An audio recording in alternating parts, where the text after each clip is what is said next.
When William the Conqueror arrived in England in 1066 AD, he expected to find a kingdom to conquer.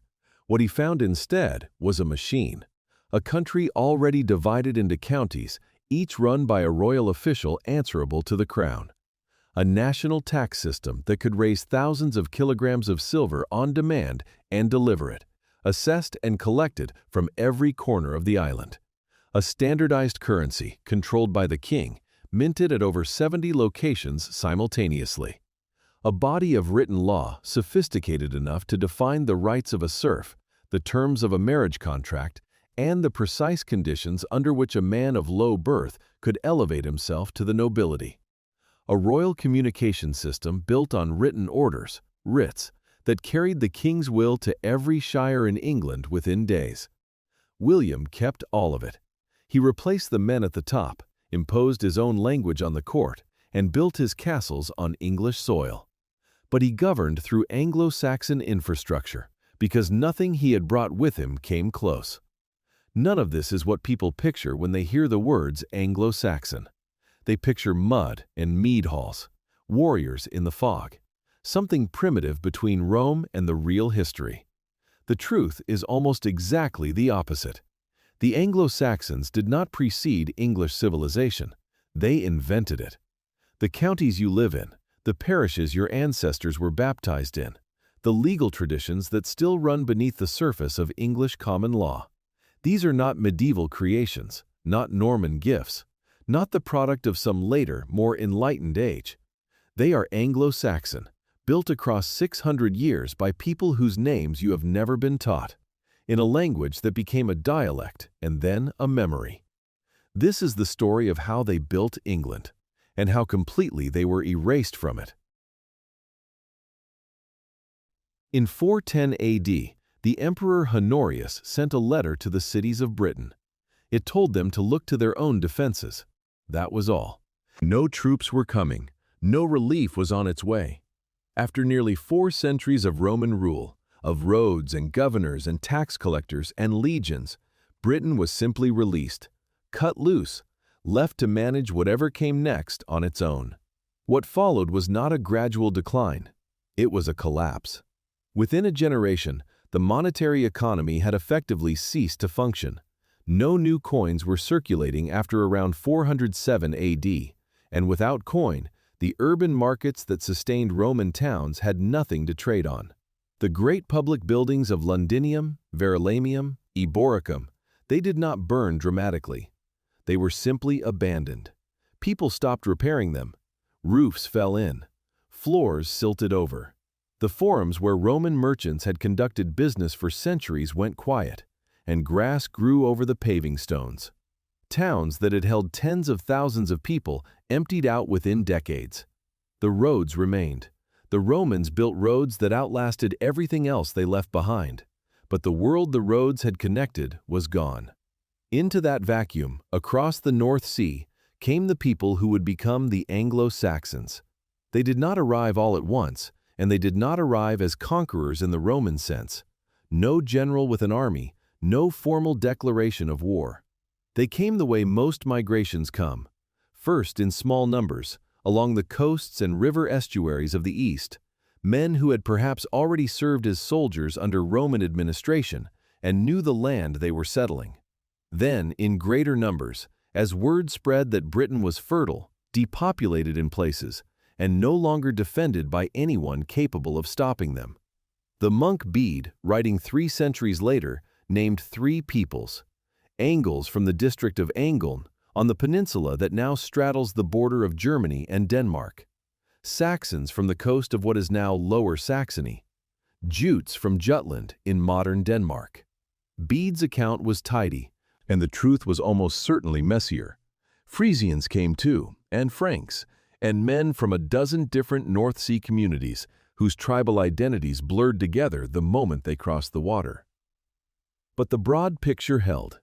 The people flooding into eastern and southern Britain in the 5th century AD shared a common cultural world: Germanic speech, pagan religion, a warrior aristocracy organized around loyalty to a lord, and no tradition of written governance whatsoever. They were starting from nothing, on an island whose previous masters had just abandoned it. The Britons who remained did not simply vanish, they retreated. Westward, into the uplands of Wales and Cornwall and the far north, the hill country the newcomers had less interest in farming. In the lowland east, where the best agricultural land lay, and where the Anglo-Saxon settlements concentrated, the British population was absorbed rather than exterminated, reduced, in many cases, to the status of unfree labor on land that had been theirs. The Anglo-Saxon law codes that survive from the 7th century onward assign Britons a lower wergild, the legal compensation price for a man's life, than a Saxon of equivalent standing. They were present, but they were not equals. The language of the newcomers did not absorb British words the way it absorbed Latin ecclesiastical terms later. It simply replaced British speech in the lowlands, as though the previous tongue had never existed. By the late 6th century AD, the island had reorganized itself into a patchwork of Germanic kingdoms, each ruled by a dynasty that traced its ancestry, real or invented, to the gods and heroes of Northern Europe. The Saxons of the south and west gave their names to Wessex, Sussex, and Essex. The Angles of the east and Midlands became East Anglia, Mercia, and Northumbria. The Jutes of Kent produced a kingdom whose proximity to the Frankish coast made it the wealthiest and most connected corner of England for generations. None of these kingdoms yet thought of itself as English.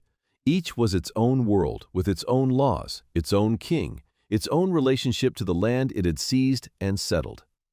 The world they built was not Rome, and it did not try to be. The Roman town meant nothing to an Anglo-Saxon farmer. He did not live in the forum or the bathhouse. He lived in a timber hall, built low against the English weather, surrounded by the fields and livestock that kept him alive. His social world was the village and the lord he owed service to.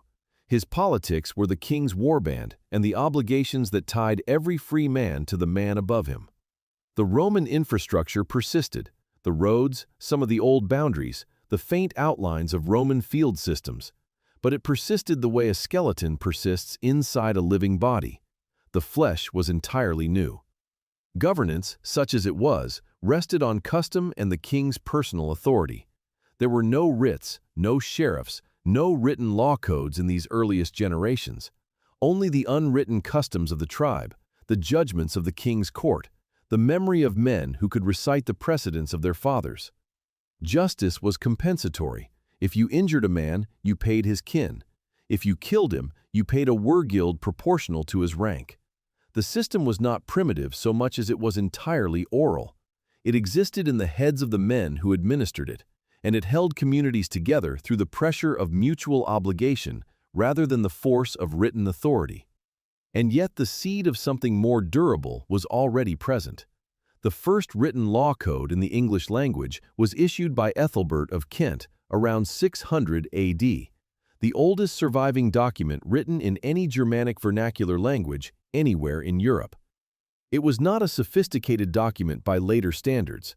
It listed compensations for specific injuries with the matter-of-fact precision of a price list. So much for a broken rib, so much for a knocked-out tooth, so much for a violation of the king's peace. But it was written in English. Æthelred had understood something that most of his contemporaries had not, that a kingdom governed by written law could do things an oral culture could not. It could be consistent. It could be remembered exactly. It could reach further than the king's own voice. The Christianization of the Anglo-Saxon kingdoms, which began with Augustine's mission to Kent in 597 AD and spread northward and westward across the following century, accelerated everything. The Church brought Latin literacy back to an island that had nearly lost it entirely. It brought the scriptoria, the rooms where monks copied texts, and with them the infrastructure of written record. Kings who converted to Christianity acquired not only priests but administrators, men who could write charters, record grants, draft letters, preserve legal decisions. The Church was the bureaucracy of the early Anglo-Saxon state, in the same way that the Church would remain the backbone of European administration for the next 5 centuries. By the early 8th century AD, the Anglo-Saxons had been on the island for roughly 300 years. They had not yet unified England. had not yet produced the fiscal and legal machinery that would make their state the envy of the continent. But they had done something foundational. They had turned a post-Roman void into a coherent cultural world. They shared a language. They shared a religion. They shared, increasingly, an idea of what it meant to be Englisk, a word that did not yet describe a nation but was beginning to. The kingdoms still fought each other constantly, but beneath the warfare, a civilization was forming. It would take another century of catastrophe to force it into something that looked like a state. When Augustine stepped ashore on the Isle of Thanet in 597 AD, he brought 40 monks, a letter from Pope Gregory, and something the Anglo-Saxon kingdoms had never possessed, a working model of institutional memory. The Romans had left Britain nearly 2 centuries earlier, and with them had gone the administrative culture of the written word, the ability to record decisions, preserve agreements, draft laws, and hold a kingdom together across time, rather than only across the personal authority of a single king. Augustine did not just bring a religion, he brought an archive. King Æthelred of Kent received the missionaries warily at first, insisting on meeting them in the open air. He had been warned that men who worked with magic were safer to face outdoors. But he gave them land, permitted them to preach, and converted before the year was out. What he received in return was more than salvation.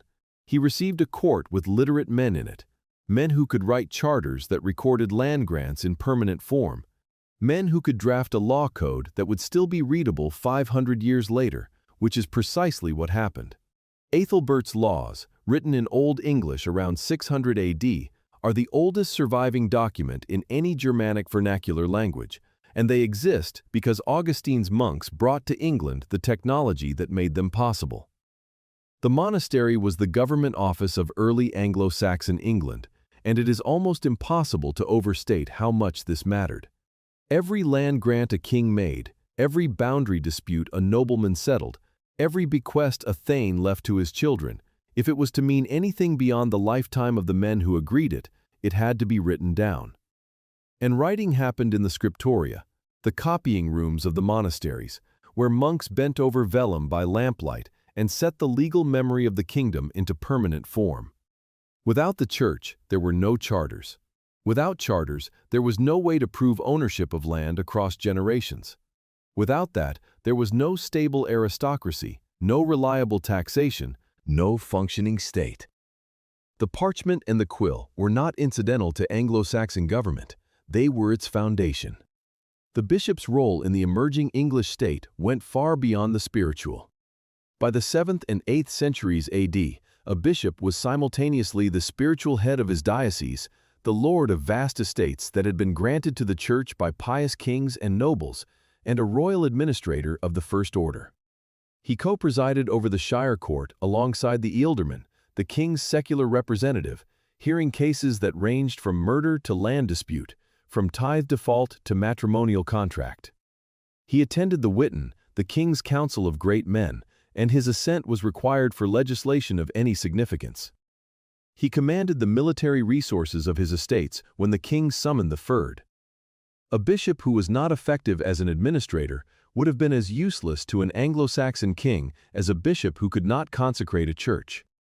The synod at Hartford in 672 AD was a moment that revealed just how far the church's administrative reach had already grown. Called by Archbishop Theodore of Tarsus, a Greek scholar from Cilicia who had been sent to England by Rome and who proved to be one of the most consequential administrators in English history, it was the first council of the entire English church, drawing bishops from every kingdom on the island. Theodore was not interested merely in liturgical uniformity. He imposed a diocesan structure on a church that had been sprawling and inconsistent, gave each bishop a defined territory with defined responsibilities, and created the ecclesiastical geography of England that the civil geography would follow. The diocese mapped onto the emerging shire. The bishop's seat anchored the town. The church gave England its skeleton before the state had finished growing its muscles. Theodore also founded a school at Canterbury that became, for a generation, the most intellectually sophisticated institution north of the Alps. He taught Greek as well as Latin. He taught astronomy, mathematics, and ecclesiastical computation alongside scripture. The men who trained under him, and they came from across the English kingdoms, returned to their homes carrying not just theology, but a model of what an educated, administratively capable clergy could do for a kingdom. Benedict Biscop, who founded the twin monasteries of Wearmouth and Jarrow in Northumbria in the 600s and 70s AD, brought back books from Rome on 5 separate journeys and assembled a library that was, by the standards of the time, extraordinary. It was in that library that Bede worked, and what Bede produced, the Ecclesiastical History of the English People, completed in 731 AD, was the first serious attempt by anyone to write the history of England as a single story, a single people, with a single providential purpose. Bede matters here not just as a scholar, but as a symptom. A monk in a Northumbrian monastery could, by the early 8th century AD, produce a work of Latin prose of sufficient sophistication to be read and copied across Europe. He could organize historical evidence, weigh sources, note their limitations, and construct an argument spanning centuries. The institutional infrastructure that made this possible, the library, the school, the scriptorium, the supply of vellum, the network of correspondence with monasteries on the continent, had been built in less than a century by the Church in England. It was the fastest institutional construction in the post-Roman West, and it rested entirely on the partnership between the Anglo-Saxon kings, who gave land and protection, and the Church, which gave literacy and order. The parish network that spread across England through the 8th and 9th centuries AD was the deepest administrative grid the country had ever known. A church in every substantial settlement, each with its priest, its records of baptism and burial, its tithe obligations, its direct connection upward through the diocese to the archbishop, and downward through the village to every household. The parish was not merely a religious unit, it was the cell of local governance, the place where oaths were sworn, where disputes were witnessed, where the moral authority of the community was formally concentrated. Long before there was a sheriff in every shire or a reeve in every hundred, there was a priest in every village. He was the king's man and God's man simultaneously, and the boundary between those two roles was never clearly drawn. The shire court, which would become the backbone of English local justice, depended structurally on the bishop's presence to function as intended. When the court met, twice a year, around Easter and Michaelmas, the ealdorman and the bishop presided together. The ealdorman brought military authority and secular law. The bishop brought ecclesiastical authority and, crucially, the written record. He and his clerks produced the documents that made the court's decisions permanent, archived them in the cathedral or monastery, and could produce them again when a dispute re-emerged a generation later. The court's memory was the church's memory, and the church did not forget. What the Vikings would nearly destroy in the late 8th and 9th centuries AD was not merely buildings and treasure, though they took those too. They destroyed scriptoria, they burned archives. The monastery at Lindisfarne, raided in 793 AD in the attack that most histories treat as the opening of the Viking Age, was not just a holy place, it was a library, an archive, a school, and the administrative center of the Northumbrian Church.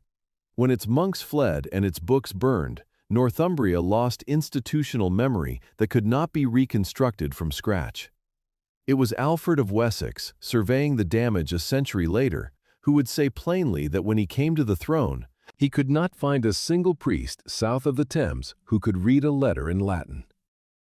The church that had built the state had been, in the north and east, effectively destroyed.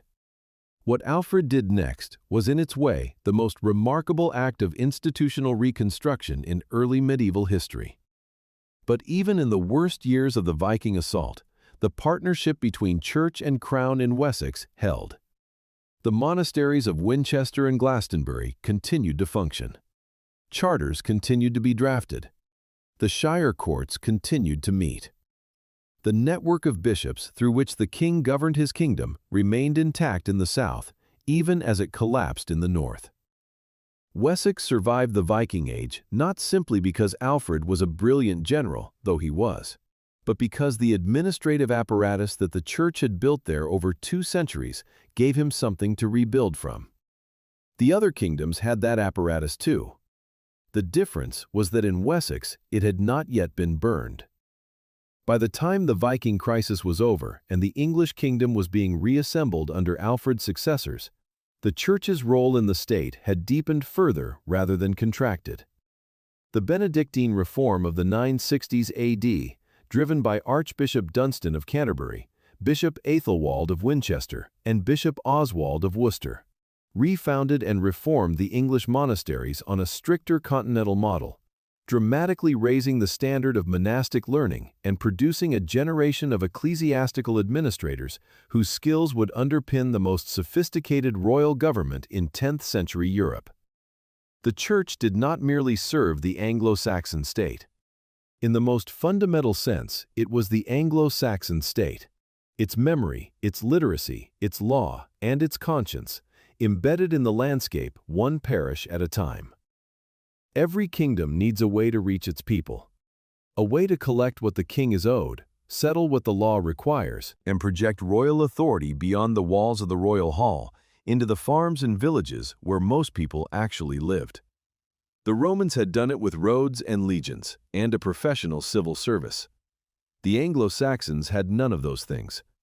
What they built instead was something different, lighter, more distributed, and in the end, more durable. They built the shire. The shire began in Wessex. Exactly when is difficult to pin down. But by the reign of Alfred in the late 9th century AD, it was already an established institution, a defined territory, named usually after its principal town, governed by a royal official called an ealdorman, whose authority came directly from the king. Devon, Somerset, Dorset, Wiltshire, Hampshire. These were not geographical accidents or tribal territories. They were deliberate administrative creations, carved out of the landscape with the specific purpose of making it governable. Each one was a unit of military obligation, tax assessment, and judicial administration simultaneously. The ealdorman commanded the shire's men in war, presided over its court in peace, and answered to the king for both. As the West Saxon kings extended their power northward and eastward across the 10th century AD, absorbing Mercia, East Anglia, and eventually the Danelaw into a single English kingdom, they carried the shire system with them. New shires were carved out of the conquered territories and named after their chief towns: Northamptonshire, Oxfordshire, Derbyshire, Nottinghamshire. The boundaries these men drew in the 10th century AD are, with minor adjustments, the county boundaries that existed in England until local government reorganization in 1974. 1,000 years of English administrative geography rested on decisions made by West Saxon officials in the generation after Alfred. Below the shire sat the hundred. Each shire was divided into a variable number of hundreds, units of roughly 100 hides of land, a hide being the notional area sufficient to support a single farming family. The hundred court met once a month, in the open air at a fixed meeting place that everyone in the district knew.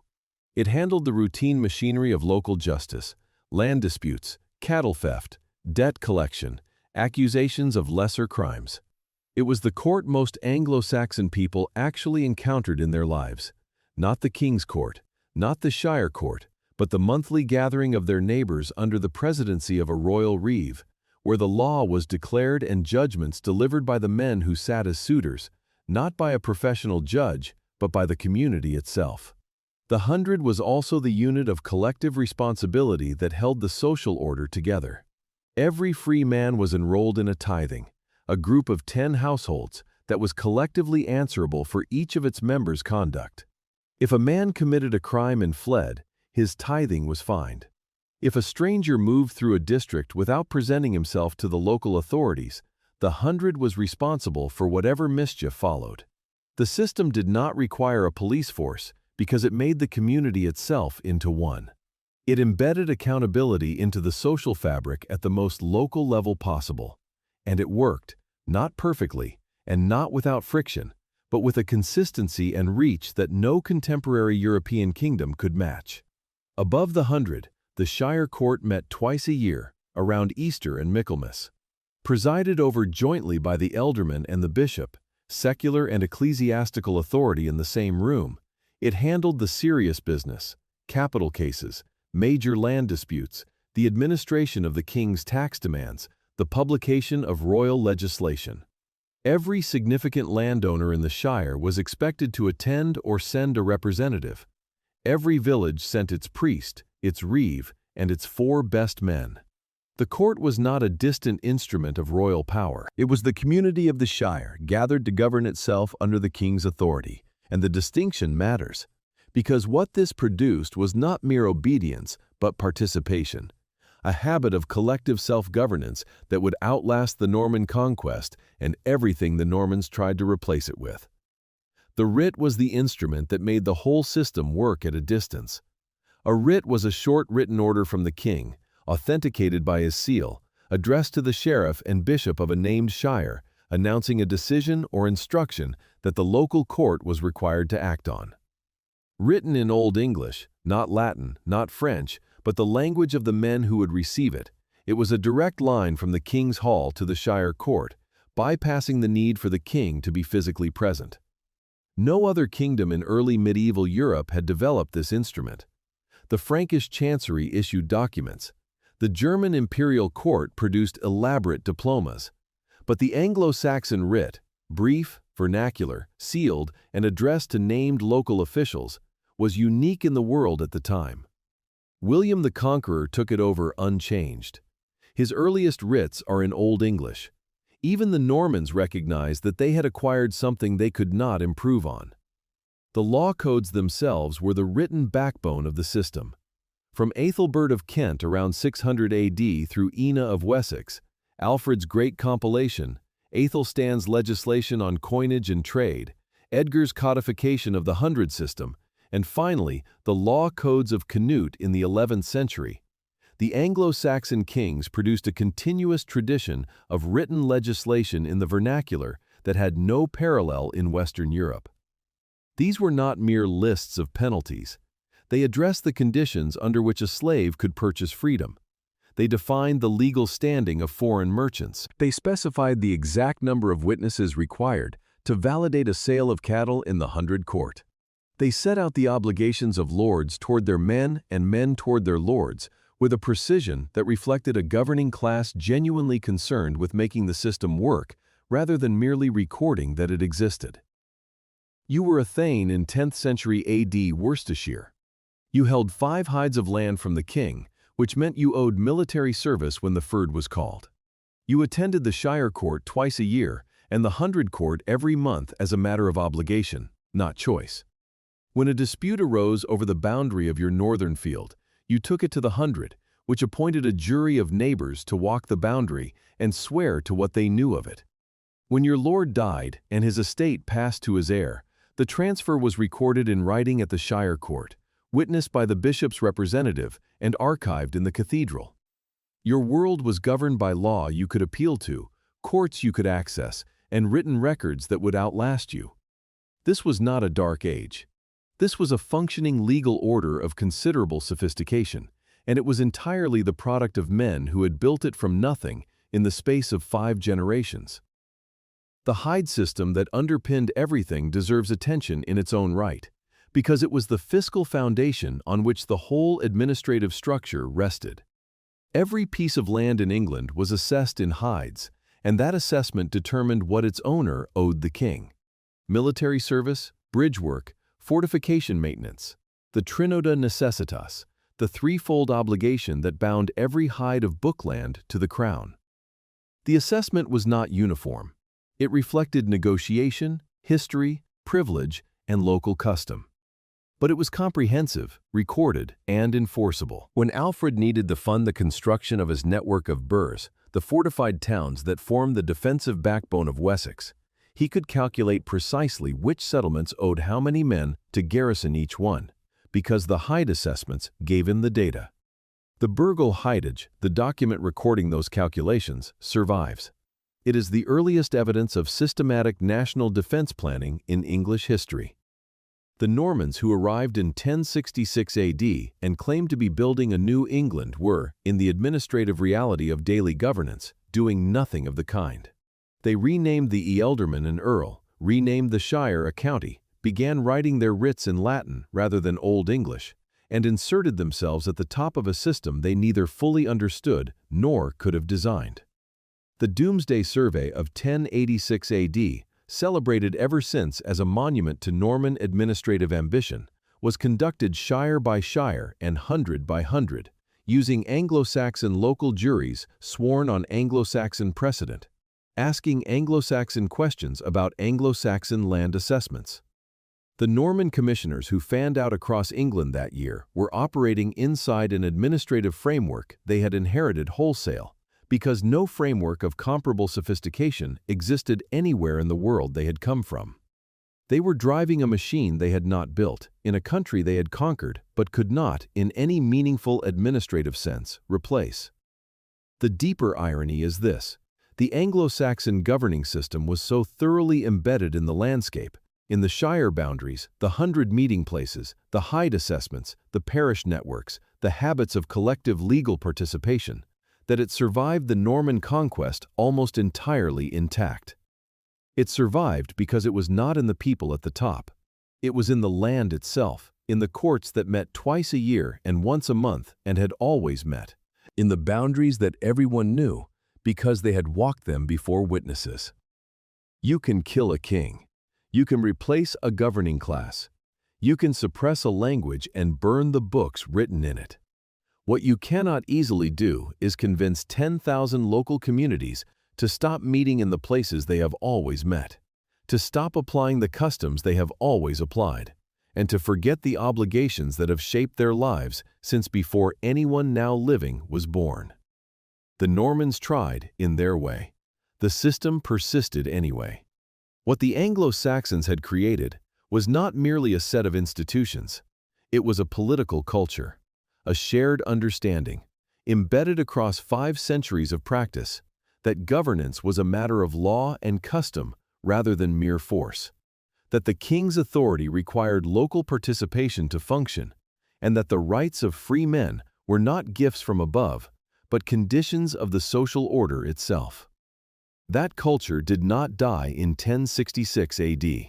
It went underground. It survived in the shire courts and the 100 meetings and the habits of common law that the Normans could rename but not extinguish.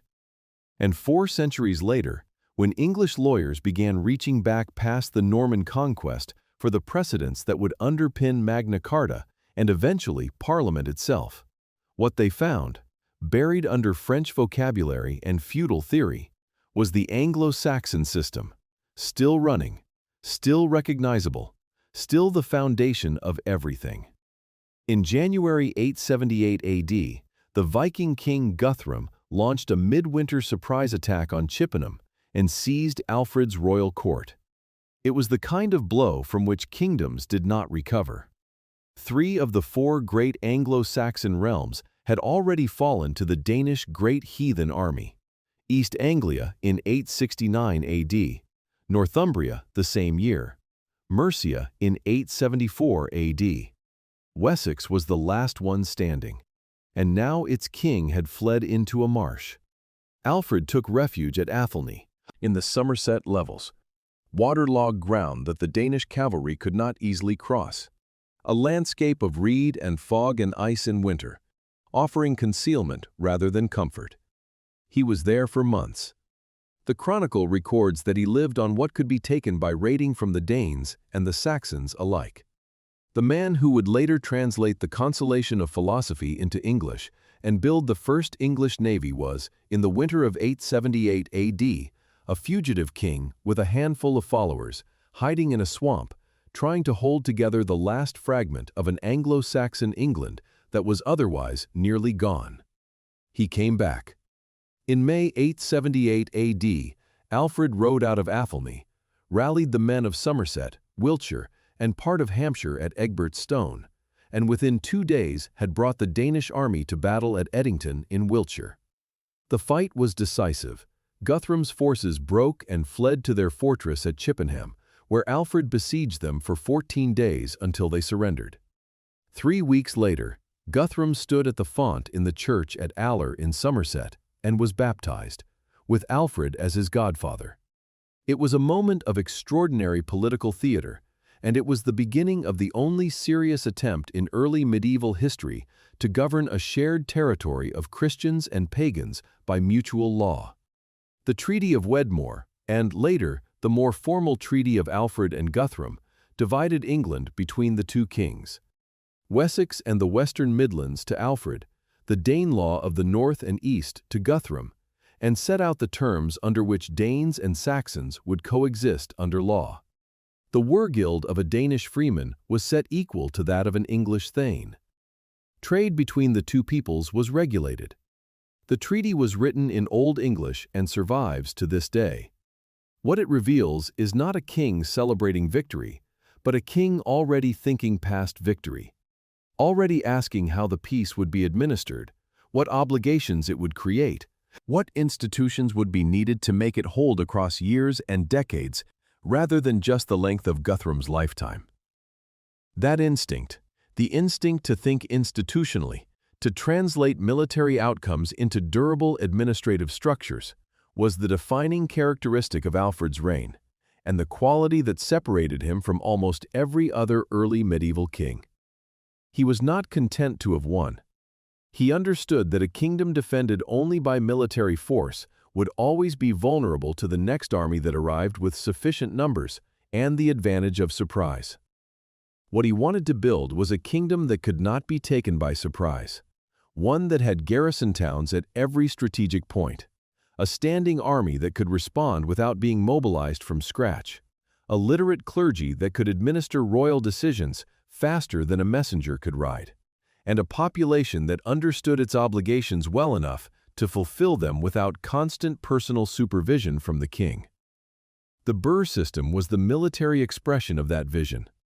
Working from the Hyde assessments that already mapped every piece of taxable land in Wessex, Alfred constructed a network of 33 fortified settlements across his kingdom. Some rebuilt Roman towns, some Iron Age hill forts brought back into use, some entirely new foundations laid to his own specifications. The Burgel Hidage, the document that records the system, assigns to each burr a hidage figure that corresponds precisely to the length of its defensive wall. 4 men to man every 5 feet of rampart. By the calculations the document preserves, the entire network required 27,071 men to garrison it, roughly 1 in 4 of all the free men in Wessex. No part of the kingdom was more than 20 miles from a fortified refuge. The Vikings, whose warfare was built on speed and the exploitation of unpreparedness, had no answer to a landscape that had been methodically prepared against them. Alfred reformed the fyrd alongside the burrs. The problem with the traditional levy was that it could not be sustained in the field for long. Men had farms to return to, harvest to bring in, livestock to tend. Alfred divided the obligation into 2 halves, 1 half in the field, 1 half at home, rotating continuously. It was not a professional army, but it was something England had never had before, a standing military force that could maintain a campaign through seasons rather than only across the few weeks before the men went home. When the Danes returned in force in 892 AD, they found themselves facing a system they could not outmaneuver. They raided for 4 years without breaking through. By 896 AD, they had given up. The law code that Alfred issued around 890 AD was something else entirely. Not a response to military crisis, but a considered act of civilizational ambition. He compiled the laws of his predecessors, Æthelred of Kent, Ian of Wessex, Offa of Mercia. He compared them, reconciled where he could, discarded what seemed wrong, and added his own legislation. He prefaced the whole with a translation of a substantial section of the Mosaic Law from the Book of Exodus, making the explicit argument that his law code stood in a direct line from God's covenant with Israel through the Church to the governance of Christian England. This was not decoration. It was a claim about the nature of royal authority. that the king governed under law, that the law was rooted in something older and higher than the king himself, and that the obligation to justice ran in both directions, from the people to the crown, and from the crown to the people. The literacy program ran alongside all of it. Alfred looked at the state of learning in his kingdom and found it catastrophic, not merely because the Vikings had burned the monasteries, but because the monasteries, even before the Viking Age, had allowed their Latin learning to decay. He wrote in the preface to his translation of Gregory's Pastoral Care that when he came to the throne, he could not remember a single priest south of the Thames who could read a letter in Latin. He assembled scholars from Wales, Mercia, and the Frankish continent, Æthelstan from St. David's, Plegman from Mercia, Grimbald from Reims, and set them to translating the books he judged most necessary: Gregory's Pastoral Care, Boethius's Consolation of Philosophy, Bede's Ecclesiastical History, Orosius's History of the World. He sent a copy of the Pastoral Care to every bishop in his kingdom, with a letter explaining why the work had to be done. He also established a court school. The sons of nobles were taught to read English before Latin. Those destined for the church went on to learn Latin as well.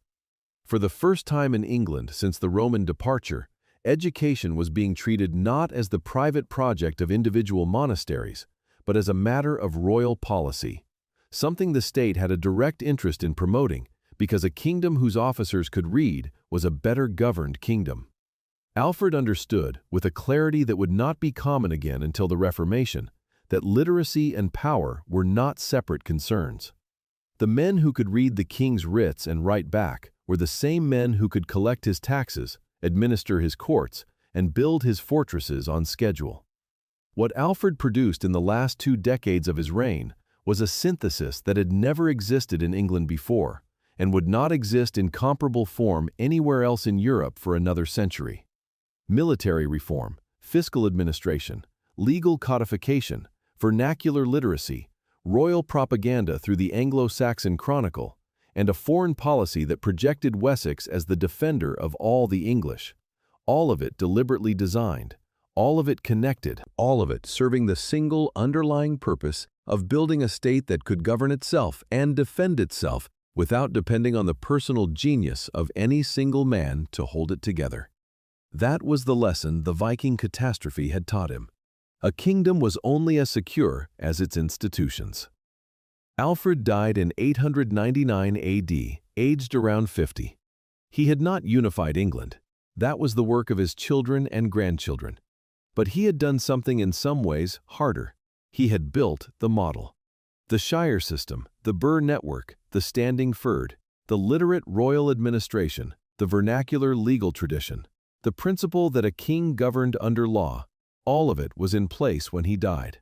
All of it ready to be scaled up by successors who had only to extend the system rather than invent it. Edward the Elder took the Midlands. Æthelred, Alfred's daughter, held Mercia and pushed further north. Alfred's grandson Æthelstan, in 927 AD, unified the whole island under a single crown for the first time in its history. They could do all of this because Alfred had already done the foundational thing. He had proved that the system worked. The paradox of Alfred's greatness is that he was the only English king ever to be called the Great, and yet what made him great was precisely his determination to make himself unnecessary. He did not want a kingdom that survived because Alfred was in it. He wanted a kingdom that survived because its institutions were strong enough to outlast any single man, including himself. He built that kingdom, and then he was buried in Winchester, and his successors used what he had built, and the institutions kept running, and no one who benefited from them paused to ask who had designed the machinery they depended on. That is, in its way, the highest possible compliment to an architect. The best buildings are the ones whose structure you stop seeing because you are too busy living inside them. On the 8th of June, 793 AD, ships appeared off the coast of Northumbria, and men came ashore on the island of Lindisfarne. The monastery there was one of the oldest and most revered in England, the center of Northumbrian Christianity, home to the shrine of St. Cuthbert, source of the Lindisfarne Gospels, a place of pilgrimage that drew the devout from across the island and beyond. It had no walls, it had no garrison, it had treasure, and it had no one capable of defending it. By the time the ships left, monks lay dead on the shore or were being dragged aboard as slaves, and the church had been stripped of everything worth carrying. The scholar Alcuin, writing from the Frankish court of Charlemagne when he heard the news, put into words what the Christian world was feeling. Never before, he wrote, had such terror appeared in Britain from a pagan race. The raid on Lindisfarne was not, in strict terms, the first Viking contact with England. 3 ships had appeared off Portland in 787 AD and killed a royal official who rode down to greet them. But Lindisfarne was something different. It struck at a place so sacred that its violation demanded a theological explanation. God's punishment for English sin was the answer most reached for, because any other answer meant that no holy place in England was safe. Which was, as it happened, precisely the truth. The monasteries of Jarrow and Iona were hit the following year. Then the raids multiplied, season by season, decade by decade, ranging further inland, striking deeper into kingdoms that had no coordinated response because they had never needed one. For nearly a century, the raids were exactly that, raids. Sharp, brutal coastal affairs, in and out before any serious force could be assembled. The Vikings took what they came for and disappeared. The monasteries rebuilt or did not. The kingdoms paid silver when they had to and went back to fighting each other the rest of the time. What no one seems to have understood, until it was nearly too late, was that the raids were reconnaissance. The men who sailed the longships were not only warriors, they were observers, mapping the wealth of the island, testing its defenses, learning the rivers and the coastlines, discovering that the Anglo-Saxon kingdoms were rich beyond easy calculation and divided beyond easy unity. In 865 AD, the character of the threat changed completely. The great heathen army, Michel Hathan here, the Anglo-Saxon Chronicle called it, landed in East Anglia. Not a summer raiding party, an army of conquest, probably several thousand strong, drawn from war bands that had been fighting across Francia and Frisia for years, mounted on horses it demanded from the East Anglians before the first blow was struck, and led by men who came not to plunder and leave, but to take land and hold it. It overwintered. It moved with a strategic patience that no English kingdom had encountered before. And it moved methodically through the country like a scythe. Northumbria fell first. The army seized York in November 866 AD, exploiting a civil war between rival kings that left the city's defenders fatally divided. Both Northumbrian kings were killed trying to retake it. East Anglia fell in 869 AD. Its king, Edmund, refused to renounce Christianity and was executed by his captors, later venerated as a martyr across the Christian world. Mercia fell in 874 AD, its king driven into exile on the continent, a Danish puppet installed in his place. 3 of the 4 great Anglo-Saxon kingdoms had been erased in less than a decade, replaced by Scandinavian overlordship so complete that the army could divide the conquered land among its followers and tell its men to take plows and settle. The land of England north and east of a diagonal line from the Thames to the Mersey, what would become known as the Danelaw, was no longer Anglo-Saxon in any meaningful political sense.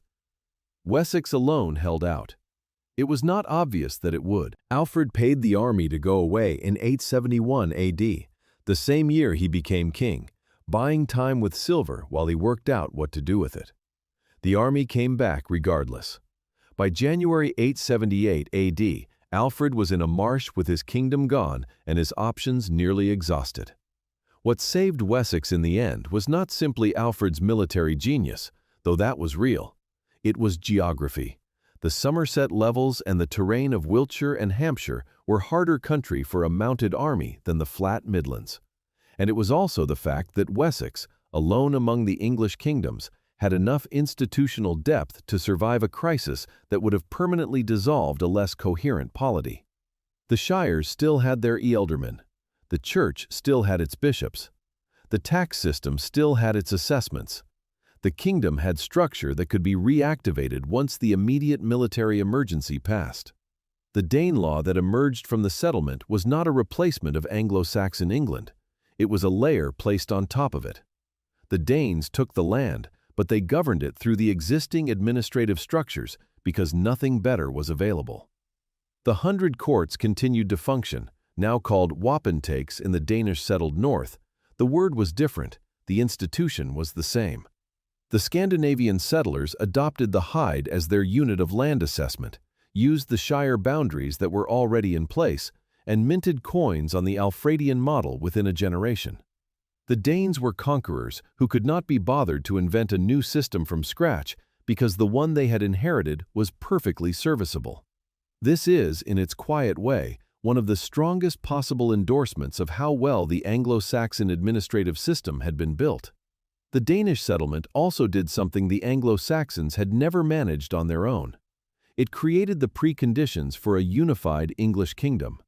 Before the great heathen army, there was no political reason for a West Saxon king to claim authority over Northumbria or East Anglia. Those were separate kingdoms with separate royal dynasties, separate laws, and separate identities.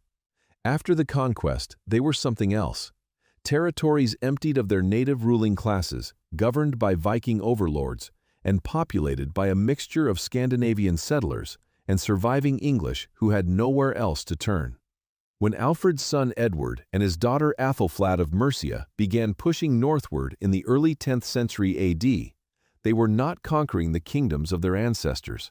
They were reconquering territories from foreign rulers. And the English population of the Danelaw, still English in language, still Christian in religion, still observing English custom beneath the Danish overlay, received them more like liberators than conquerors. Æthelflaed is among the least celebrated great figures in English history, which says as much about what posterity chose to remember as it does about what she actually accomplished. She was Alfred's eldest daughter, married to the Lord of the Mercians, and when her husband died in 911 AD, she ruled Mercia alone as its effective regent for the next 7 years, building burhs, leading campaigns, and coordinating the military advance with her brother Edward in a strategic partnership that ranks among the most effective in early medieval European history. She retook Derby, Leicester, and was in the process of negotiating the submission of York when she died in 918 AD. Without her, the reconquest of the Danelaw that made a unified England possible would have been slower, harder, and perhaps incomplete. What the Viking Age did to Anglo-Saxon England, paradoxically, was strengthen it. The catastrophe had stripped away the political fragmentation that had previously made unification impossible. No competing royal dynasties in East Anglia or Mercia now. No separate Northumbrian identity strong enough to resist absorption into a larger English kingdom. It had demonstrated, with terrible clarity, that a kingdom defended only by local levies and the personal authority of its king could be dismantled in a single campaigning season. It had forced Alfred to think systematically about defense, administration, and education in ways that no previous English king had thought necessary.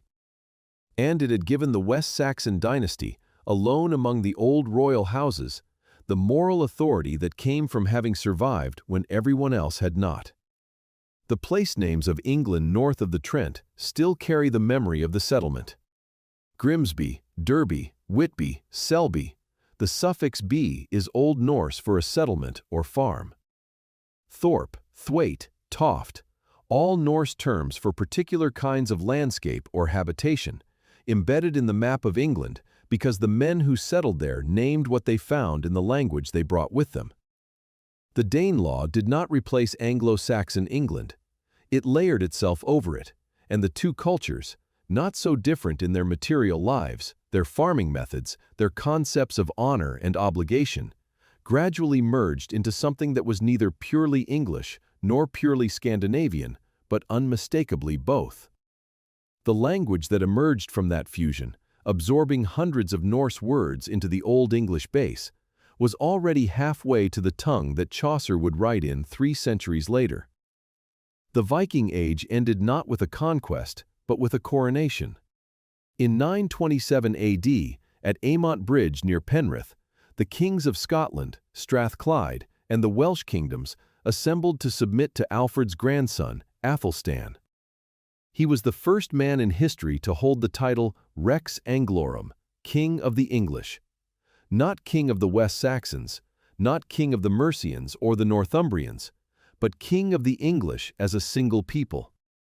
That identity, English, Englisk, the nation of a shared language and shared history, had been forged in the crisis.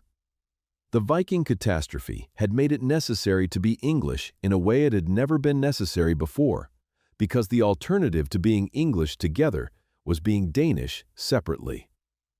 Out of the greatest threat the Anglo-Saxon world had ever faced came the thing it had been building toward for 500 years, without quite knowing it, a country. The England that Alfred had designed and his son Edward had begun to build reached its first full expression under Alfred's grandson, Æthelstan, a king so consequential and so completely forgotten by popular history that scholars campaigning for his recognition in the 21st century AD have had to make the case from scratch. Æthelstan was crowned in 925 AD, and in 927 AD seized the Viking kingdom of York, bringing Northumbria under West Saxon rule for the first time in history. At Amont Bridge near Penrith on the 12th of July 927 AD, the kings of Scotland, Strathclyde, and the Welsh kingdoms assembled and acknowledged his supremacy. He adopted a new title, Rex Anglorum, King of the English. Not King of the West Saxons, not King of the Mercians, King of the English as a single people for the first time in the history of the island. What Æthelstan built on that foundation was a model of centralized royal government more sophisticated than anything previously attempted in England. His charters, the formal documents by which the king recorded his grants and decisions, grew from simple land grants into elaborate texts filled with learned Latin and literary flourishes, consciously designed to project royal authority as something more than local power.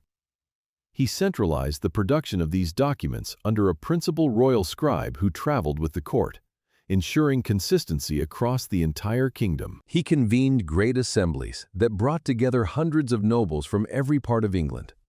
The witness lists on his surviving charters are crowded with names from Mercia, Northumbria, and the Danelaw, alongside the West Saxon core, testimony to a court that had genuinely become national rather than regional. His law codes reveal a king who thought hard about the practical problems of governing a large and recently unified territory. The Greatly Code called for a single coinage across the whole kingdom. One standard, one weight, one design, ending the regional diversity that had made commerce within England an exercise in constant recalculation. He issued directives on theft, on corruption among royal officials, on the obligations of lords toward their men, and of men toward their lords. He legislated for the poor. His codes contain provisions to ease the punishment of young offenders and make some provision for the destitute that find no equivalent in any contemporary European legislation. These were not cosmetic gestures. They were a king applying his mind to the structural problems of a new polity and attempting to solve them in writing. The Battle of Brunanburh in 937 AD was the moment Æthelstan's England was tested to its limits. A coalition of Vikings, Scots, and Strathclyde Welsh, probably the largest hostile force assembled in England since the Great Heathen Army, invaded from the north, aiming to break the unified kingdom apart and return the island to the fragmented state it had been in before Æthelstan's grandfather began the work of unification. Æthelstan met them and destroyed them. The battle's location is still debated. Bromborough on the Wirral is the strongest candidate, but its significance was not. The Anglo-Saxon Chronicle celebrated it in verse, one of the most extraordinary poems in the Old English corpus, exulting in a victory that it described as the greatest England had ever known. Chroniclers from Scotland, Ireland, and Scandinavia recorded it. Brunanburh should be as well known as Hastings. It is not. Æthelstan died in 939 AD without children. His kingdom came apart briefly. The Vikings retook York. The northern frontier contracted. But the institutional structures he had built proved resilient enough to survive the political upheavals that followed. The successors who came after him were working with the system he had bequeathed rather than rebuilding from nothing.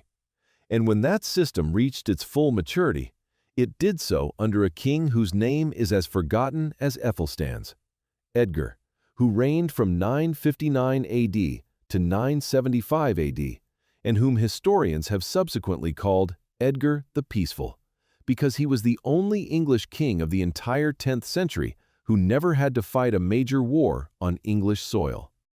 Edgar's peace was not an accident.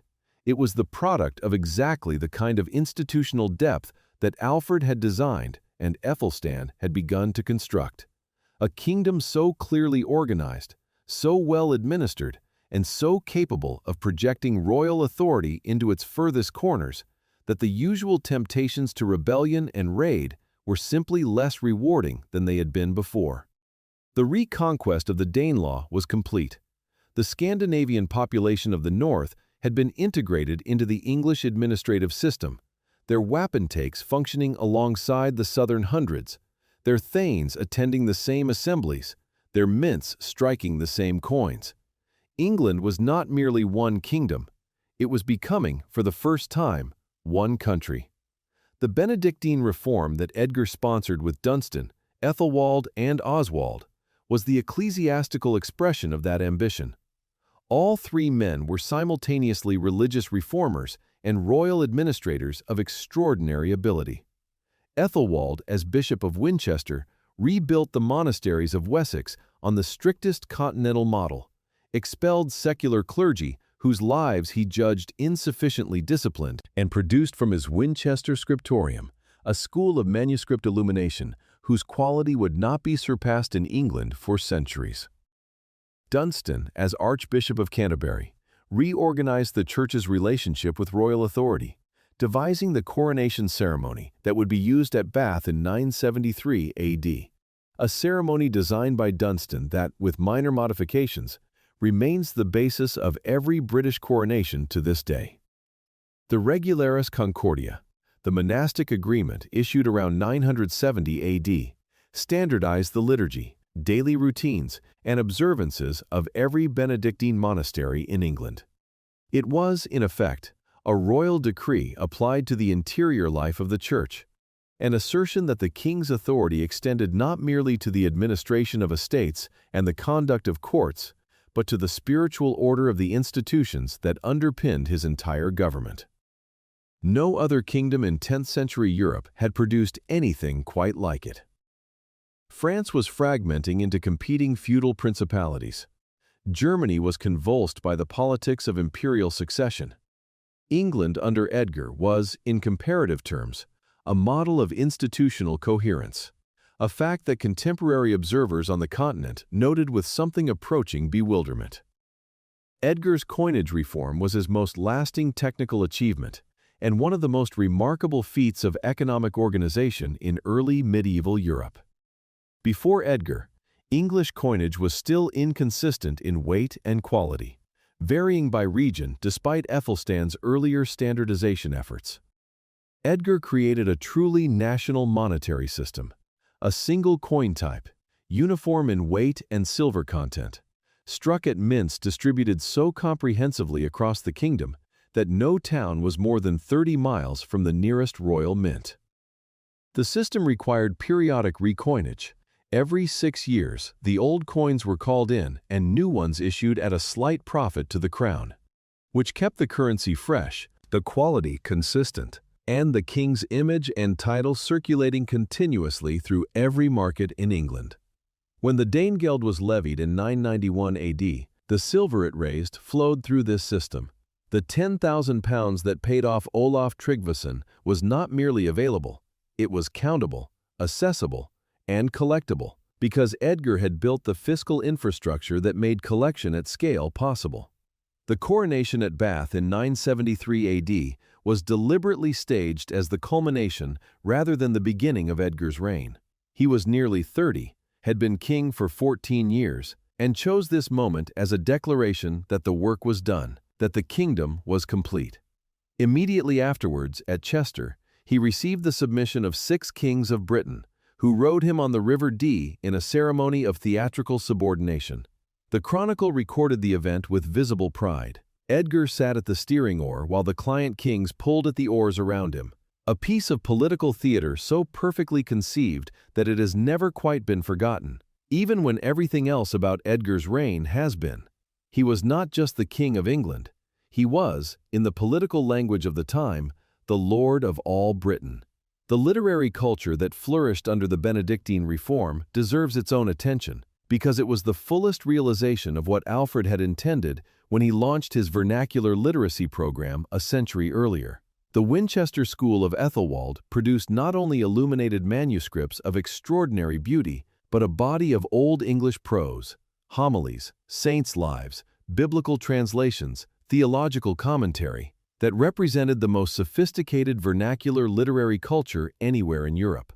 Ælfric of Ensham, working in the 990s AD, produced his Catholic homilies and his Lives of the Saints in an Old English prose so carefully crafted, so rhythmically controlled, so attentive to the capacities of its audience, that scholars of English literature have placed him among the great prose stylists of any age in any language.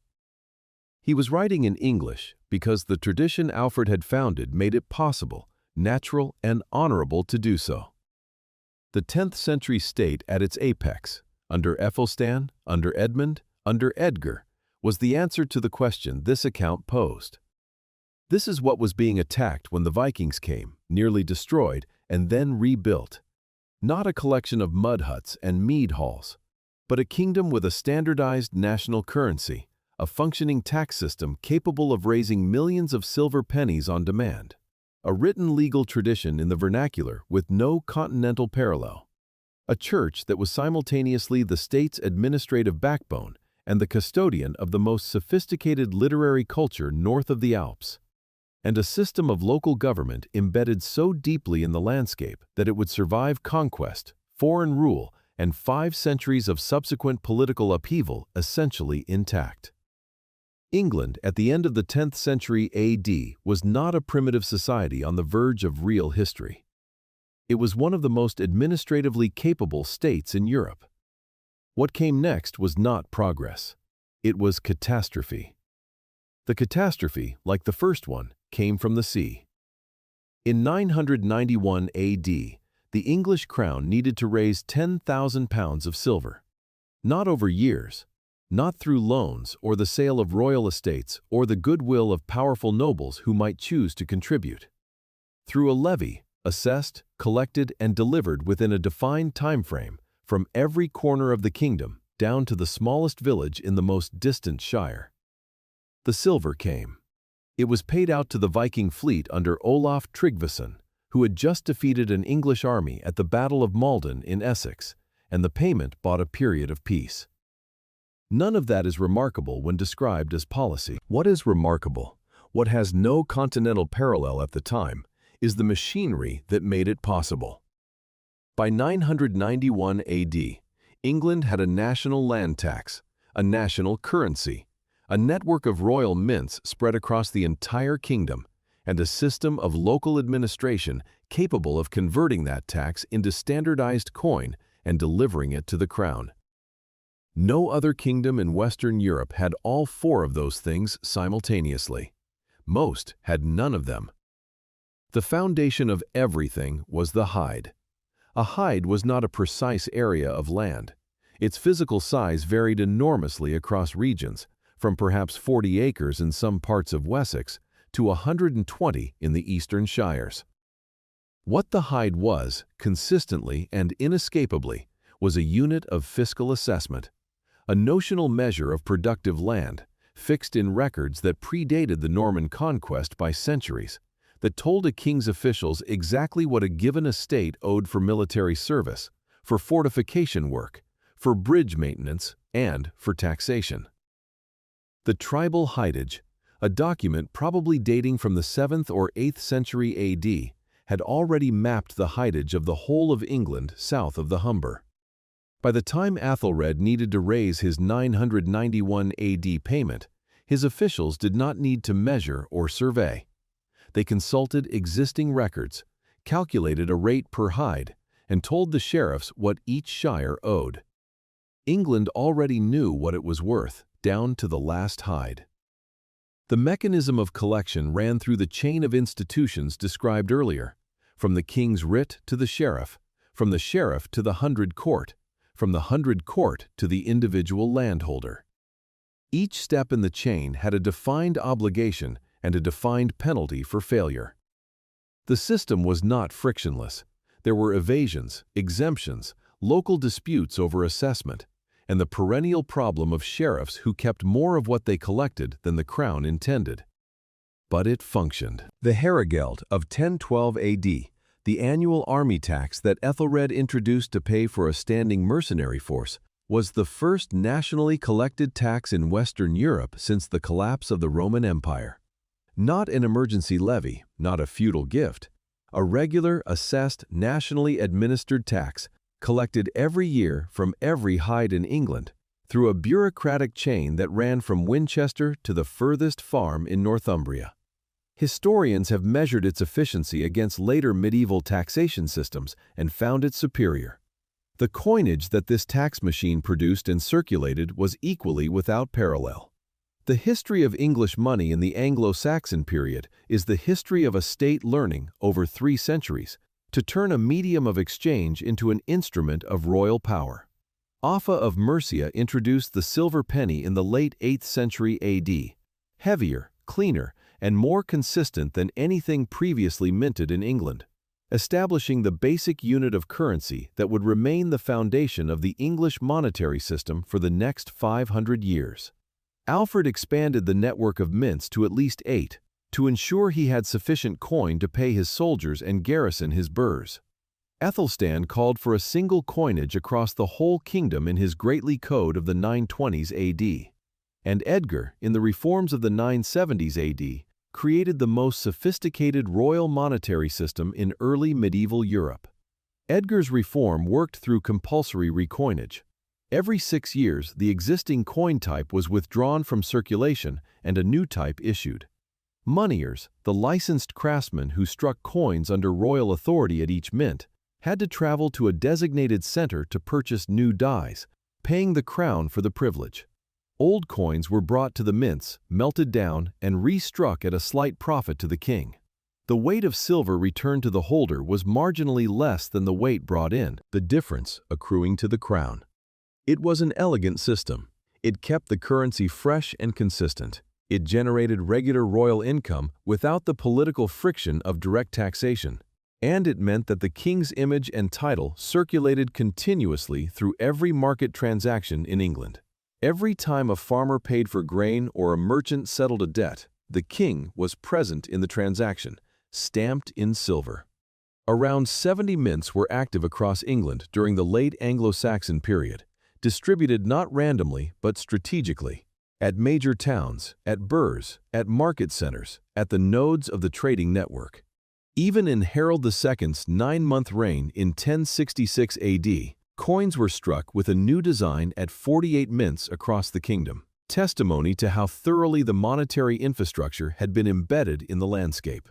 The largest mints, London, York, Lincoln, Winchester, produced coins in the hundreds of thousands. The smallest were little more than village workshops, active only intermittently, but present in the system regardless. No part of England was economically isolated from the crown's monetary authority, because the crown had made sure that no part of England was more than 30 miles from a royal mint. The scale of what this system made possible becomes visible in the Danegeld payments themselves.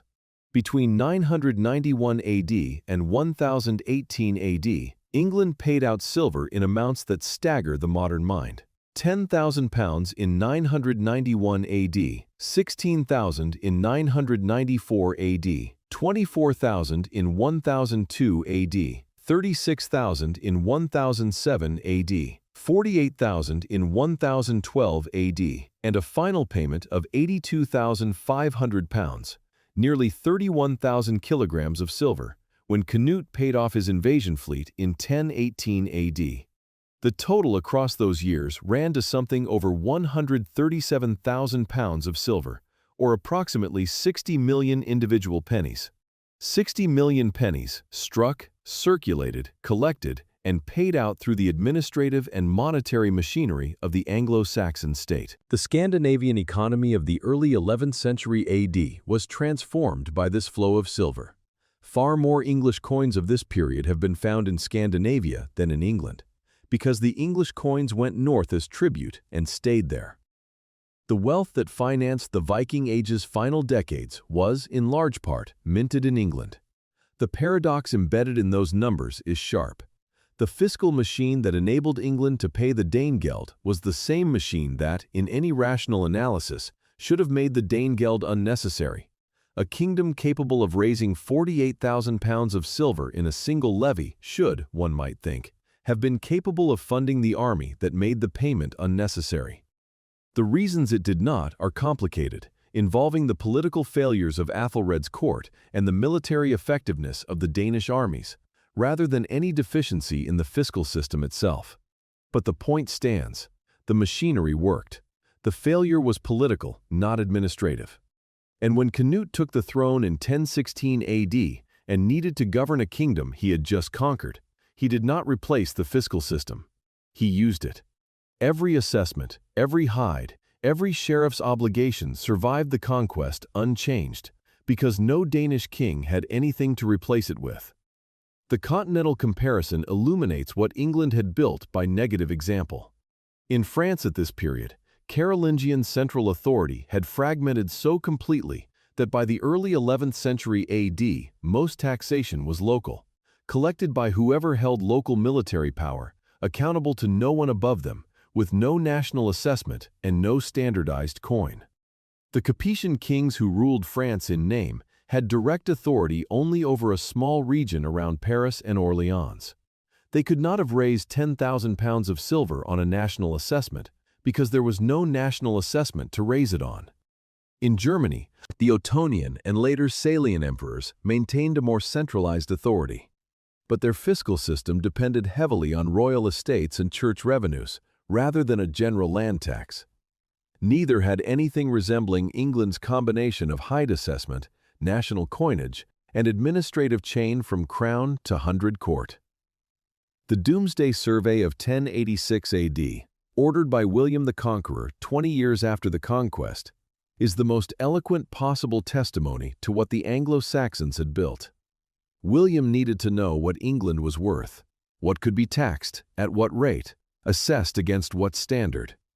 His commissioners fanned out across the country and asked those questions shire by shire, hundred by hundred, using the existing Anglo-Saxon administrative framework because no other framework existed.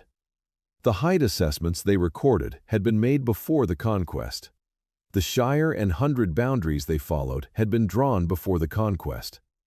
The fiscal records they consulted in local archives had been compiled before the conquest. The Domesday Book is a Norman document built entirely on Anglo-Saxon foundations, and the fact that those foundations were solid enough, comprehensive enough, and accurate enough to support the most ambitious survey of a medieval kingdom anywhere in Europe is the definitive evidence of how good the system had been. What the Anglo-Saxons had created, in the century between Alfred's reforms and Edgar's coinage standardization, was the first modern fiscal state in post-Roman Western Europe. A kingdom that could assess its own wealth, tax it systematically, collect the proceeds through a chain of accountable officials, convert them into standardized currency, and deliver them to the crown on demand. No one who has understood that fact can look at the beginning of this account, William arriving to find a machine already running, and find it surprising. The only surprising thing is that so few people know it was there. There is a single manuscript. It sits in the British Library in a volume known as Cotton MS Vitellius A15, and it survived a fire in 1731 that damaged it around the edges, burning away letters at the margins of pages that can never now be recovered. The manuscript was written by two scribes, probably around the year 1000 AD, copying from an earlier original whose date is unknown and whose author is unknown. What it contains is 3,182 lines of alliterative verse in Old English, the story of a warrior named Beowulf, his battles with monsters, his kingship, and his death. And it is the oldest surviving epic in any Germanic language, the founding document of English literature, and the product of a civilization whose literary ambitions most educated people today would be entirely unable to name. Beowulf is set not in England but in Scandinavia, in Denmark and among the Geats of southern Sweden. And its heroes are not Anglo-Saxons but the Germanic ancestors from whose world the Anglo-Saxons came. A Geatish warrior crosses the sea to help a Danish king whose mead hall has been terrorized for 12 years by a creature called Grendel. He kills Grendel. He kills Grendel's mother. He goes home, becomes king of the Geats, reigns for 50 years, and dies fighting a dragon that has been awakened from its hoard. The surface of the poem is heroic: arms, treasure, loyalty, the obligations of a lord to his men and men to their lord. Beneath the surface is something considerably more complex: a meditation on mortality, on the transience of earthly power, on the way that the heroic world destroys what it most loves. The poet who wrote it was a Christian writing about pagans with a moral sympathy that never descends into condemnation. And the tension between those two worlds, the warrior code and the Christian faith, the glory of the hall and the grief of the grave, gives the poem its inexhaustible depth. The decision to write it in Old English rather than Latin was not obvious. Latin was the language of learning, of the church, of serious intellectual endeavor across the entire Christian West. A writer in 8th century AD Northumbria or Mercia, who wanted to be taken seriously, wrote in Latin. Bede wrote in Latin. The theological and philosophical literature of the period was Latin. The great hymns and liturgical texts were Latin. To choose Old English for a poem of this ambition, to use the vernacular for something that aspired to the scale and seriousness of the classical epic, was a statement about the worth of the language and, by implication, the worth of the people who spoke it.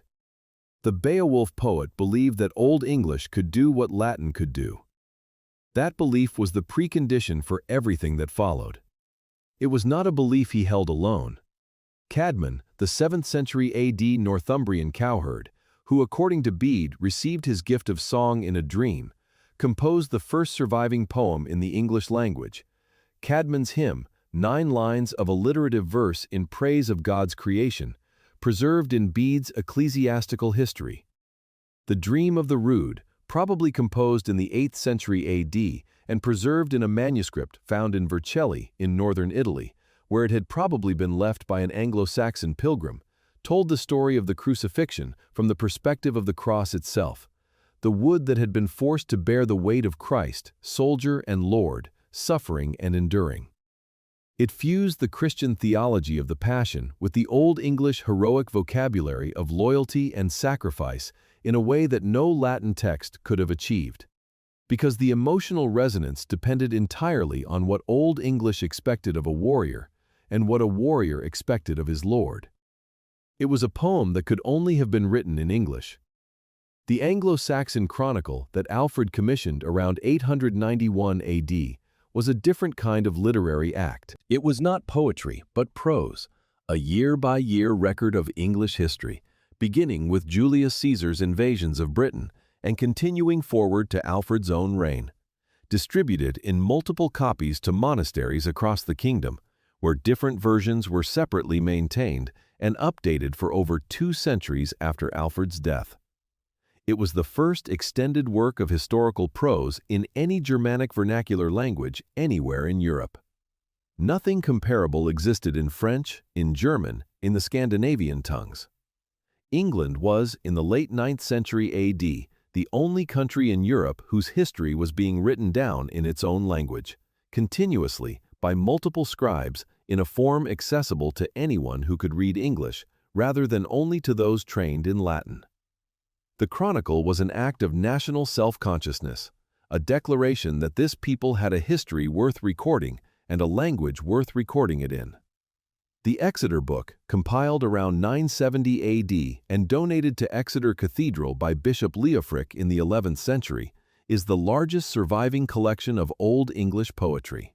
It contains riddles, 95 of them, ranging across subjects from an onion to a Bible to the wonder of the created world, as well as elegies, religious poems, and a series of dramatic monologues that stand among the most psychologically searching works in all of medieval literature. The wanderer imagines an exile, a man whose lord is dead and whose hall is gone, moving through a world emptied of the human warmth that gave it meaning. The seafarer explores the compulsion to put to sea, the hardship of the ocean voyage, and the spiritual restlessness that drives a man away from comfort towards something he cannot quite name. These are not simple poems. They carry within them a whole philosophy of loss and endurance, of the gap between what the world promises and what it delivers, that speaks as directly to a modern reader as anything written in the intervening millennium. The Benedictine Reform of the 960s. AD did not produce only illuminated manuscripts and reformed monasteries. It produced, through the Winchester scriptorium of Bishop Æthelred, the most productive period of Old English prose writing in the history of the language. Ælfric of Ancient, writing in the 990s AD, composed 2 series of Catholic homilies, sermons in Old English intended to be read aloud to congregations who could not understand Latin. He wrote lives of saints. He translated portions of the Old Testament. He produced a Latin grammar in Old English, the first grammar of any language written in a vernacular tongue rather than Latin, designed to teach his students Latin by explaining it through the language they already knew. His prose was not a humble vehicle for religious instruction. It was a literary achievement of the first order, rhythmically controlled, rhetorically sophisticated, capable of rendering complex theological ideas in a vernacular that he handled with complete mastery. Wulfstan, Archbishop of York from 1002 AD, was Ælfric's contemporary and the other great prose stylist of the late Anglo-Saxon period, and his most famous work was the Sermo Lupi ad Anglos, the Sermon of the Wolf to the English, delivered in 1014 AD, at the lowest point of Æthelred's reign, when the Danish conquest of England seemed imminent and the moral collapse of English society seemed, to Wulfstan, to have caused it. The sermon was a Jeremiad, a magnificent, thundering denunciation of English sins, delivered in an alliterative prose of such rhythmic power that it must have felt, to those who heard it, like the voice of God.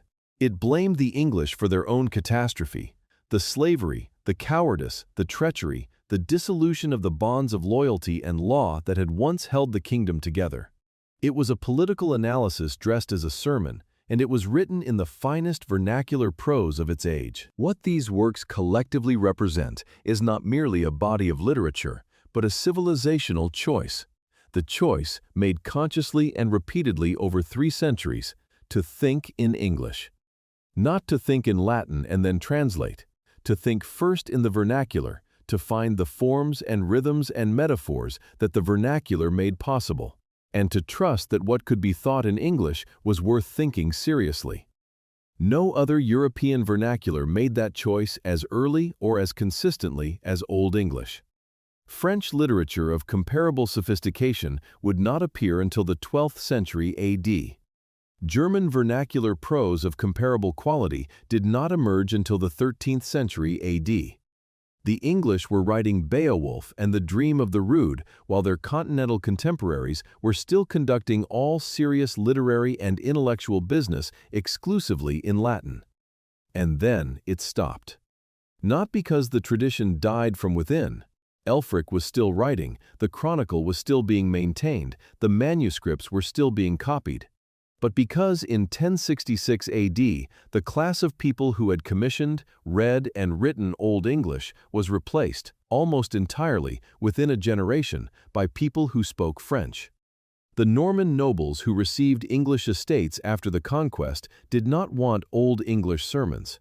They did not read Old English poetry. They could not have understood the chronicle if they had tried. The monasteries continued to copy manuscripts for another half-century, and the Peterborough Chronicle ran until 1154 AD, its Old English visibly deteriorating in the later entries as the scribes lost their grip on a language that no one was speaking above them anymore. But the literary tradition that had been building since Cædmon's hymn was cut off at the root. The language did not die.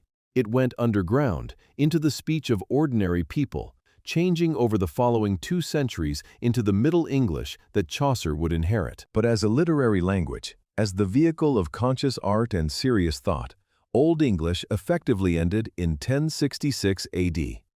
It would not reappear in any form that its original practitioners would recognize for 300 years.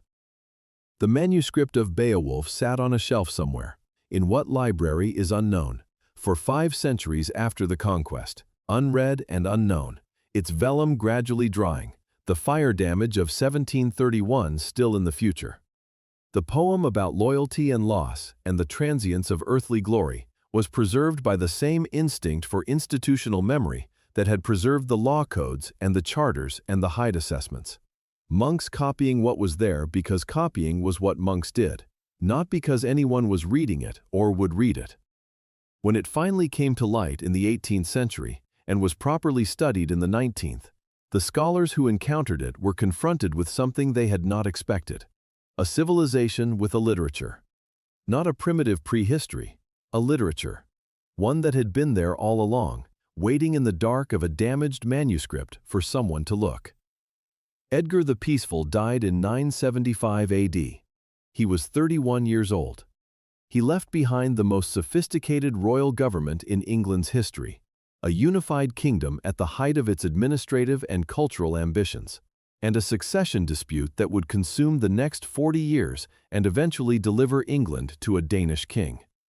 The catastrophe that followed was not inevitable. It was the product of specific political failures, specific structural weaknesses in a system built on royal authority, and a run of misfortune and poor judgment that the system, strong as it was, could not absorb without cracking. This is the story of how a civilization at its apex began to come apart. Edgar's eldest son Edward was 13 when his father died. He was crowned but contested. There was a faction among the great ealdormen who preferred Edgar's younger son Æthelred, whose mother Æthelred was of powerful noble stock and who had influential backers at court. Edward was murdered in March 978 AD at Corfe Castle in Dorset, almost certainly by members of Æthelred's household, assassinated while visiting his brother, still on his horse, his life brought to a sudden and violent end. No one was punished. The crime was never formally resolved.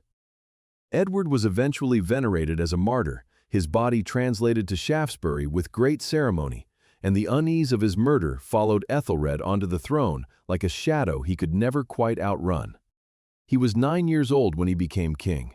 He would be called Unready, Unrad, the ill-counseled, for 1,000 years after. The nickname was not simply an insult, it was a pun. Æthelred meant noble counsel, and Unrad meant the opposite, so the epithet made its point through irony rather than bluntness. But beneath the wordplay was a real assessment of what his reign actually produced. A king who surrounded himself with favorites rather than advisors, who alienated the men he needed and trusted the men who would betray him, who responded to the Viking resurgence of the 980s and 990s AD with a combination of fiscal efficiency and strategic incoherence that paid for the crisis without resolving it. The Danegeld flowed, the raids continued. The kingdom was rich enough to keep buying peace. It was not organized or led well enough to fight for it. On the 13th of November, 1002 AD, Æthelred ordered the killing of all Danes living in England. The St. Brice's Day massacre, as it became known, was the most catastrophic single decision of his reign. Danes had been settled in England for a century. They were farmers, merchants, craftsmen, men who had been absorbed into the English administrative and social order and were, in most cases, subjects of the English crown rather than agents of Danish kings. Æthelred's order killed them regardless.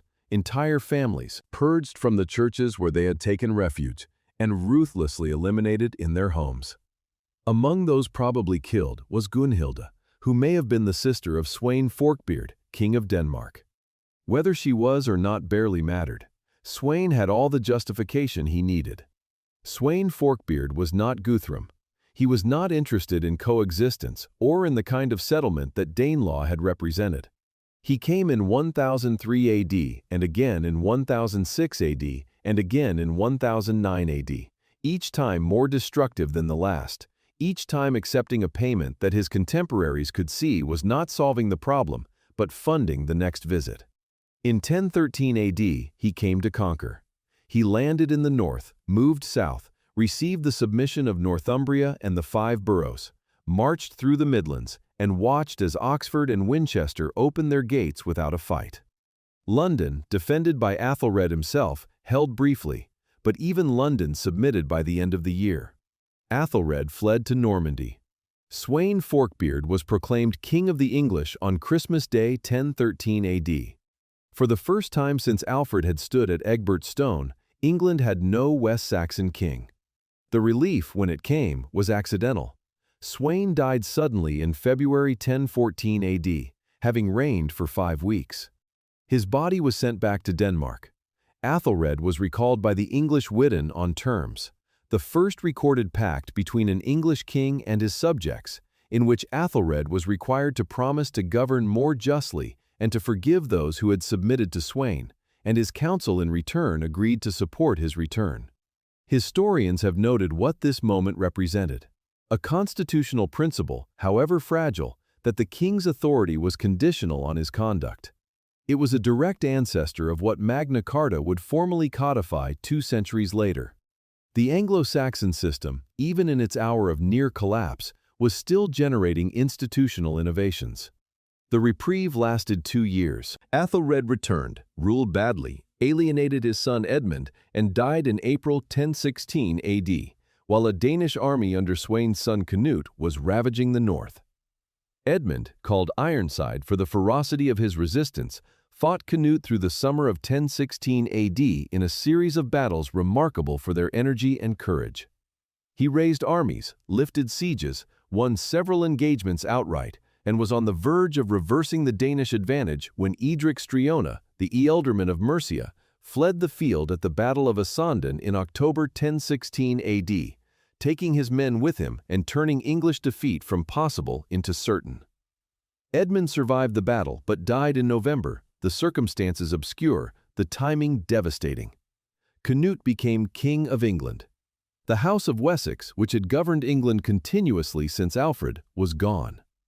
Edric Striona deserves a moment. He had been the most powerful ealdorman in England for most of Æthelred's later reign, and he had spent that reign betraying whoever he served with a consistency that even his contemporaries found remarkable. He had defected to Cnut, returned to Edmund, and betrayed Edmund at the decisive moment.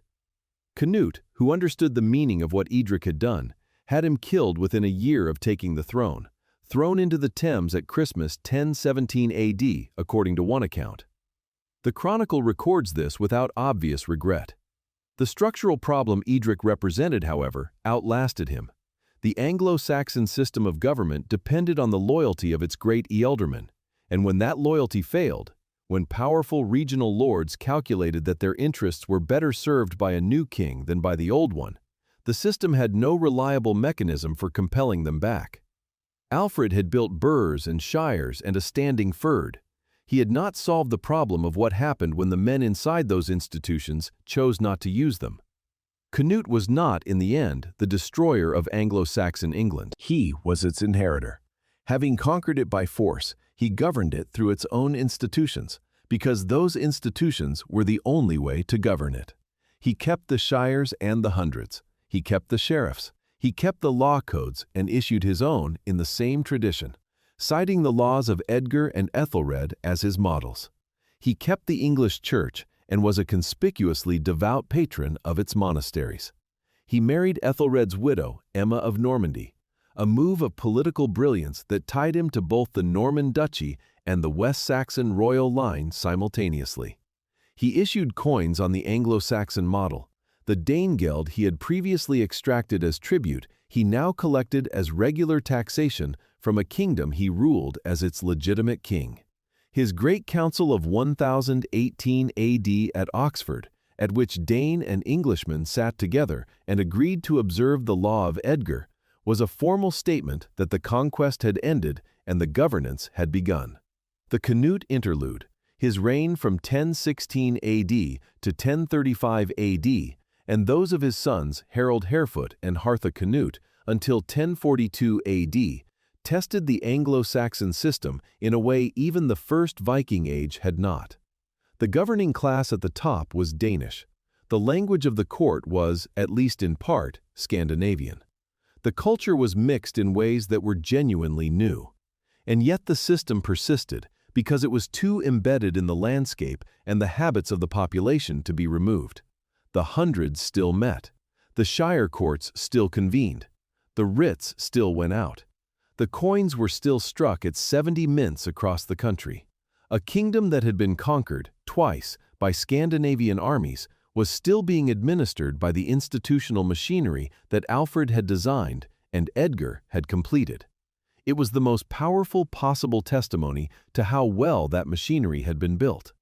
When Cnut died in 1042 AD without an heir, the Witan invited Edward, Æthelred's surviving son by Emma of Normandy, raised in exile at the Norman court, back to England as king. Edward the Confessor was the last male member of the House of Wessex, a man more Norman in culture than English, who would spend his reign balanced between English and Norman factions at court, and who would die in January 1066 AD without a clear designated successor. The moment he was buried in his new Westminster Abbey, the succession crisis that had been building through the whole of his reign erupted. 3 claimants to the throne, 2 of them with armies. England, which had survived the great heathen army and Sweyn Forkbeard and Cnut, was about to face a third conquest. And this one would be different. This one would not leave the institutions intact. This one would bury them, though not, in the end, permanently, under a language and a ruling class that England had never seen before. The structural fragility that the Unravelling exposed was not in the administration. The shires, the hundreds, the writs, the coinage, all of those held. The fragility was in the top of the system, in the succession, in the loyalty of the great magnates, in the absence of any constitutional mechanism for constraining a king whose judgment was poor or replacing him without civil war. Æthelred had reigned for 38 years, longer than any English king before the Norman conquest. For much of that time, his government had been, in purely administrative terms, highly functional. What it had not been was well led. And in a system where the king's personal authority was the keystone of the arch, a weak or ill-counseled king was not a deficiency the system could easily compensate for. It was the one thing Alfred had not been able to design around. Institutions can survive bad weather, they cannot always survive bad kings. Harold Godwinson was crowned King of England on the 6th of January 1066 AD, the day after Edward the Confessor's burial. He was the most powerful man in England, son of the greatest earl of the previous generation, chosen by the Witan, and militarily capable in ways that Edward had never been. By the 14th of October of that same year, he was dead on a hillside in Sussex, his army broken, his kingdom forfeit. Between those 2 dates lay the most consequential 9 months in English history. A Norwegian invasion in the north repelled at tremendous cost, a forced march south, and a battle at Hastings that lasted a single day and ended a civilization's political independence for the next century. No other moment in the Anglo-Saxon story is better remembered. Almost nothing about it is properly understood. William of Normandy's claim to the English throne was genealogically tenuous. He was Edward the Confessor's first cousin once removed, through a female line on the Norman side, but legally grounded in what he insisted was a promise made by Edward himself and confirmed by Harold during a visit to Normandy in 1064 AD. Whether the promise was genuine and what oath Harold had sworn and under what conditions was disputed at the time and has been disputed ever since. What mattered in October 1066 AD was not the legal argument, but the army William had assembled. Norman cavalry, Breton infantry, mercenaries from across northern France, and a papal banner that gave the enterprise the moral authority of a just war. Harold met him at Hastings with men who had just fought a hard battle at Stamford Bridge in Yorkshire 9 days earlier and marched 250 miles south in less than a fortnight. The battle itself was close. Harold's shield wall held through the morning and into the afternoon. The Norman cavalry broke on it repeatedly. It was not military superiority that decided the outcome, so much as the discipline of the English breaking at the wrong moment. When the Norman right apparently fled, and some of Harold's men pursued, the line opened, and the Norman cavalry wheeled and cut the pursuers down. Harold was killed, probably in the late afternoon, possibly by an arrow, possibly by a Norman knight who cut him down on horseback. The chronicle entry for 1066 AD, written after the fact, is unusually brief. The disaster was too large for the usual annalistic compression to contain. What followed the battle was methodical. William ravaged the southeast, demonstrating that resistance was costlier than submission. Earls and bishops began coming to him at Berkhamsted before Christmas. The Archbishop of York, the ealdormen of the Midlands, the men who had not died at Hastings and had no army left to fight with. He was crowned in Westminster Abbey on Christmas Day 1066 AD in a ceremony conducted in both Latin and Old English. The acclamation of the congregation mistaken by nervous Norman guards outside for the sound of revolt and answered with sword blows and fire. Even the coronation was chaotic. Even at his moment of triumph, England resisted in the only way it had left, through noise. The redistribution of land that followed was total in a way that no previous conquest of England had been. The Danes who had ruled under Cnut had displaced some English landowners, but had governed through the existing aristocratic class. The Normans replaced it entirely. Within 20 years of Hastings, 90% of English land was in Norman hands. The Old English thainage, the class of landowners below the earldoms, the men who had governed the shires and hundreds and attended the courts and administered the writs, was gone. Some had died at Hastings or in the subsequent rebellions. Some had fled to Scotland, Ireland, or Constantinople to serve in the Varangian Guard. The rest had been dispossessed by legal process or extra-legal force, their estates redistributed to the roughly 200 Norman barons whose names filled the Domesday Book 20 years later. 4,000 Anglo-Saxon landowners had been replaced by 200 Norman ones. The land the Saxons had farmed for 6 centuries was still there. The men who had held it were not. The harrying of the North in 1069 AD to 1070 AD was the most explicit act of deliberate destruction William carried out, and its scale was unlike anything England had experienced since the Great Heathen Army. 3 rebellions in Northumbria, backed by Danish ships in the Humber, were answered not with occupation, but with scorched earth, crops burned, livestock slaughtered, equipment destroyed, villages emptied. The Anglo-Saxon Chronicle described it in terms that barely managed outrage.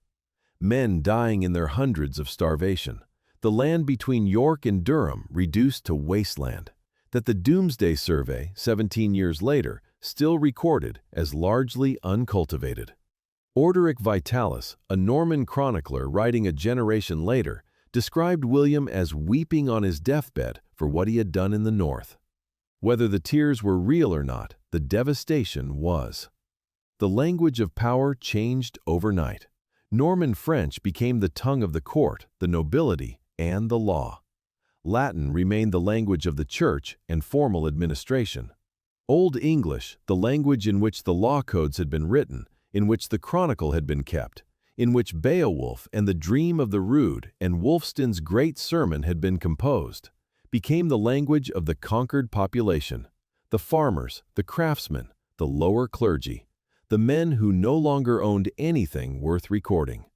It did not disappear. It went underground, spoken in the villages and the fields, changing gradually over the following 2 centuries under the pressure of the French above and the Norse already absorbed within it, becoming something that was neither purely Old English nor purely French, but the rough, vital, capacious ancestor of the tongue Geoffrey Chaucer would write in. The Norman Church did to the Anglo-Saxon ecclesiastical hierarchy what the Norman barons did to the thainage.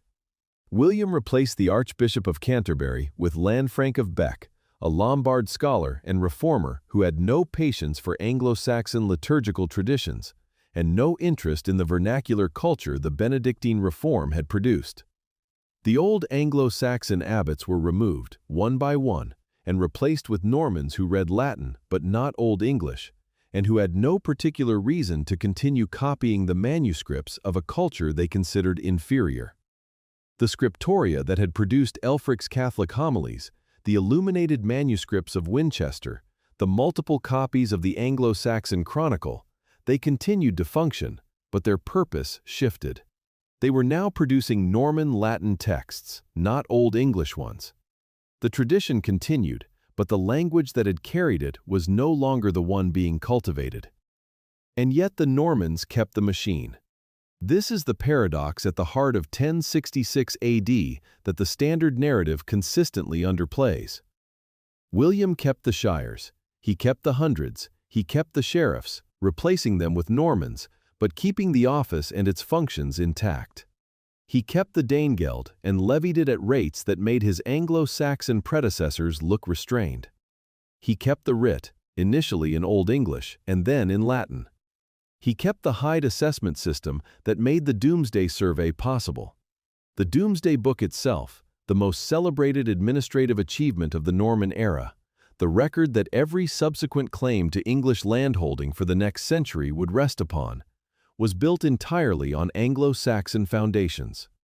Its commissioners used Anglo-Saxon shire and hundred boundaries. Its juries were sworn on Anglo-Saxon precedent. Its fiscal assessments were recorded in Anglo-Saxon hides. The Normans had conquered England.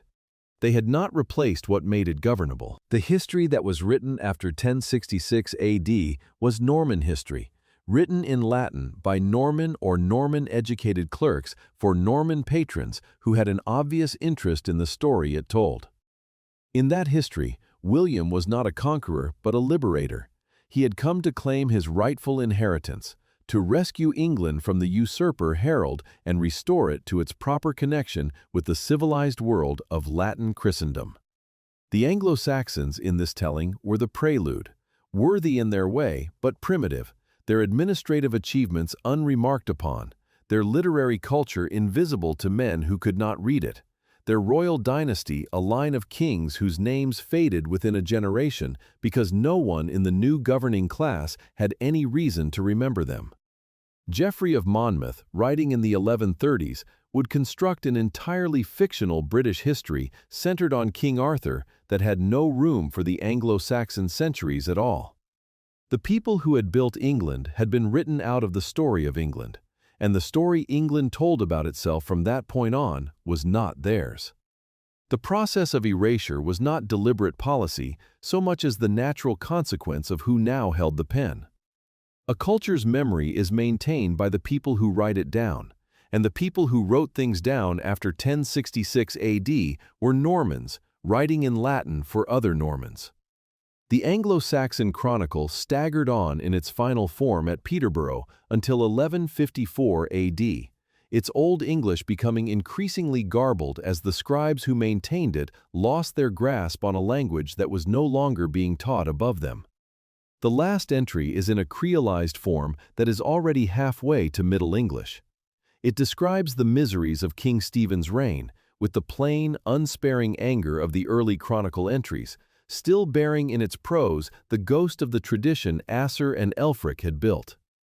Then it stops.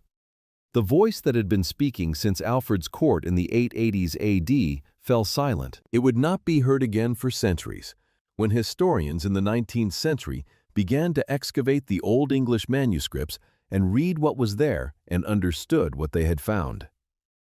What the Normans could not erase was the land itself. The shires were still there, the hundreds were still there, the parishes were still there, the place names were still there, not the Norman ones imposed on the great estates, but the thousands of village names that ordinary people continued to use, because changing the name of every hamlet in England was beyond even William's administrative reach. Settle, Skipton, Grimsby, Whitby, Scunthorpe, Thirsk, Ripon, Old English and Old Norse and a dozen other antecedents, still spoken by people who had no Latin and no French, and whose lives continued in the patterns that Anglo-Saxon governance had established. The law that governed those lives was still, in its bones, Anglo-Saxon law, the common law tradition that the Norman reforms overlaid but did not uproot, that would eventually produce Magna Carta and Parliament and the entire constitutional inheritance of the English-speaking world. The Normans had changed who sat at the top of England. They had not changed what England was made of. The tragedy of 1066 AD, from the perspective of this account, is not simply that England was conquered. England had been conquered before and would be governed well despite it. The tragedy is what was lost in the process of conquest. The vernacular literary tradition, the literate royal administration in the language of the people, the habit of thinking and writing and legislating in English rather than Latin or French, the civilizational choice that Alfred had made and Ælfric had perfected, and that the Normans, without any particular malice, simply stopped making. It took 300 years for English to become a literary language again. It took 500 years for historians to notice what had been there before. And the civilization that had built the machine, the people who had invented the shire and the hundred and the writ and the common law and the first modern fiscal state in the post-Roman West, had by then been so thoroughly buried under French that it took scholars with picks and torches digging through damaged manuscripts in Latin archives to find them again. In the summer of 1215 AD, a group of English barons forced King John to sign a document at Runnymede. Magna Carta, the Great Charter, declared that no free man could be imprisoned or stripped of his rights without the lawful judgment of his peers or the law of the land. It declared that justice could not be sold or delayed. It declared that taxation required common consent. These principles are remembered as the foundation of English liberty, the first stone in the arch that would eventually become Parliament, constitutional monarchy, habeas corpus, and the rule of law across the English-speaking world. What is rarely mentioned is where those principles came from. The barons at Runnymede were not inventing new ideas. They were reaching back past the Norman conquest for something that had already existed, the tradition of Anglo-Saxon governance, translated into the feudal Latin of a Norman baron's charter, dressed in the language of medieval law, but rooted in 5 centuries of Anglo-Saxon practice that had never quite died. The lawyers who drafted Magna Carta cited the laws of Edward the Confessor as their precedent.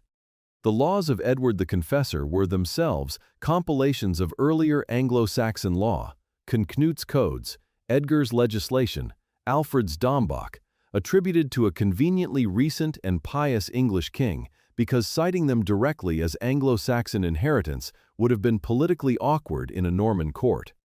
The precedent reached back through 5 generations of Norman rule to the legal culture those Normans had suppressed but could not replace, because the law they had inherited, the shire courts, the 100 juries, the concept that the king governed under law and required consent to tax, was the foundation of the system they were governing through.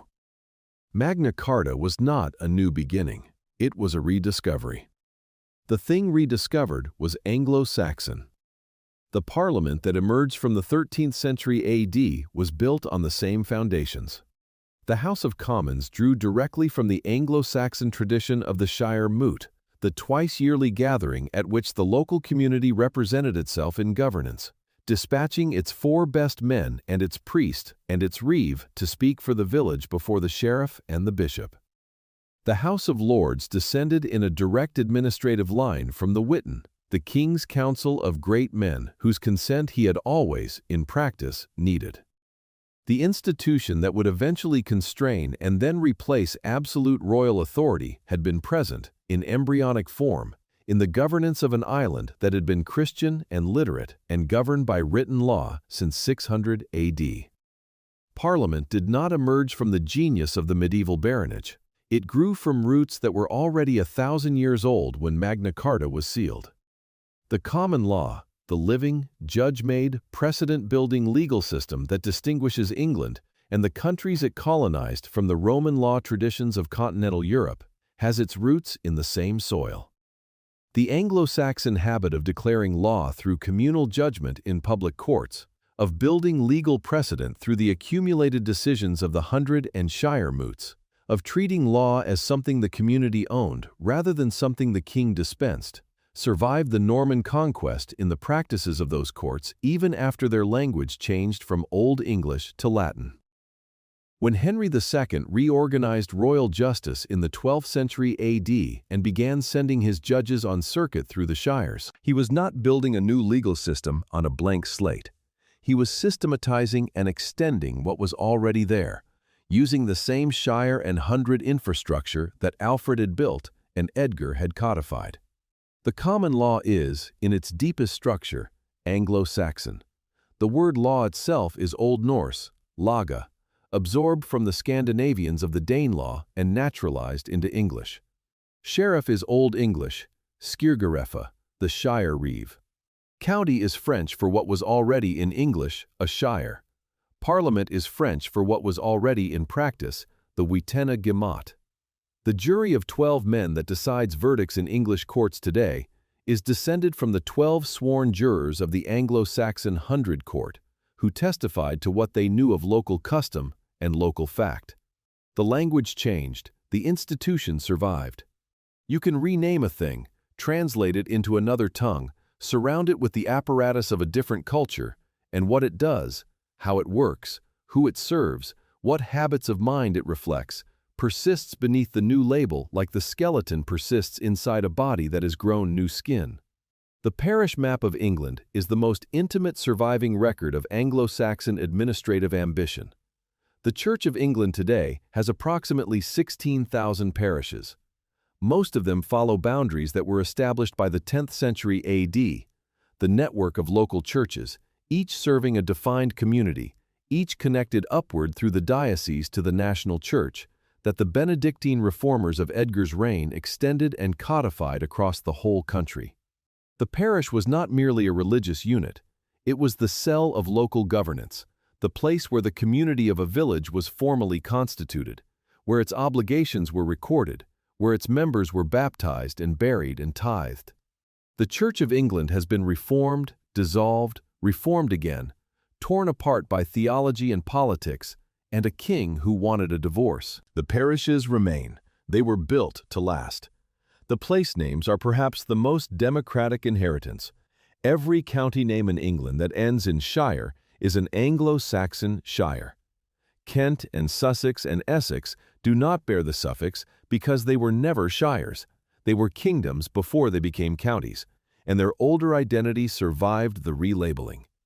Yorkshire and Derbyshire and Staffordshire and the rest are named as they are because West Saxon administrators, spreading the shire system northward after the reconquest of the Danelaw, named each new shire after the town at its center. In the north and east, where the Danish settlers had been most numerous, the place name endings tell their own history. By for a settlement, Thorpe for a hamlet, Thwaite for a clearing, Toft for a homestead.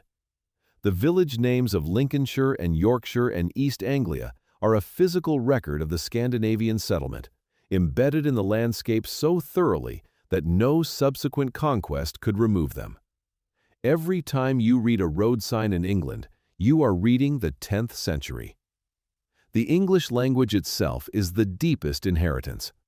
Modern English is the product of 3 great layers of vocabulary: the Germanic Old English base, the Old Norse of the Danelaw, and the French of the Norman conquest, pressed together by centuries of contact into something that is unlike any of its components and richer than any of them alone. The most common words in the language are Old English: the, and, is, was, have, from, with, that, this, we, you, he, she, they. The words for the earth and the weather and the body and the family and the most basic acts of human life: live, eat, drink, sleep, love, die, are Old English. The words for governance and administration and law and justice have French or Latin overlays, but the habit of thought they express, the assumptions about how a community should be organized and who should answer for what, were formed in the courts of Anglo-Saxon England long before French was spoken in any English hall. You think in the language they built, through a grammar whose deep structure they laid down, using concepts whose names may have changed, but whose substance has not. The 19th century scholars who first excavated the Old English manuscripts Men like John Mitchell Kemble and Benjamin Thorpe, and, later, John Richard Green, found in them something that surprised them. A past that was not primitive but sophisticated. Not a prelude to English history, but a fully formed civilization with its own literature, its own legal philosophy, its own institutional achievements. Green's History of the English People, published in 1874, made the radical argument that English history did not begin with William the Conqueror, but stretched back through the Anglo-Saxon centuries to the Germanic tribes whose political culture had produced, in his view, the seeds of English liberty. The argument was historically selective in ways that later scholarship has revised, but the underlying instinct was correct. The things that made England recognizably English, the habit of self-governance, the common law, the parliamentary tradition, the vernacular literary culture, were not Norman gifts. They were Anglo-Saxon inheritances, preserved beneath the French vocabulary and the feudal superstructure until they could surface again. The question this account opened, why have we never heard of this properly, has an answer that this account has been building toward from its beginning. The Anglo-Saxons were erased from their own history by the people who replaced them, using the tool that has always been used to erase a culture: control of the written word. The Normans held the pen. They wrote the charters, commissioned the histories, controlled the monasteries, and named the institutions. They had every reason to present themselves as England's founders and the Anglo-Saxons as their undifferentiated predecessor. And that is largely what they did. It took until the 19th century for English scholarship to dig back through that accumulated French overlay and find what was beneath it. It has taken until now for that scholarship to reach the general educated public, and for most people, it is still not fully arrived. There is a deeper reason for the invisibility, though, one that goes beyond Norman propaganda. The Anglo-Saxons built no myth durable enough to survive their own conquest. They built a state, and states are vulnerable to conquest in ways that myths are not. The Normans arrived, killed the king, replaced the nobility, and translated the state's own machinery into French and Latin. And the state continued to function under its new operators without anyone having to understand where it came from.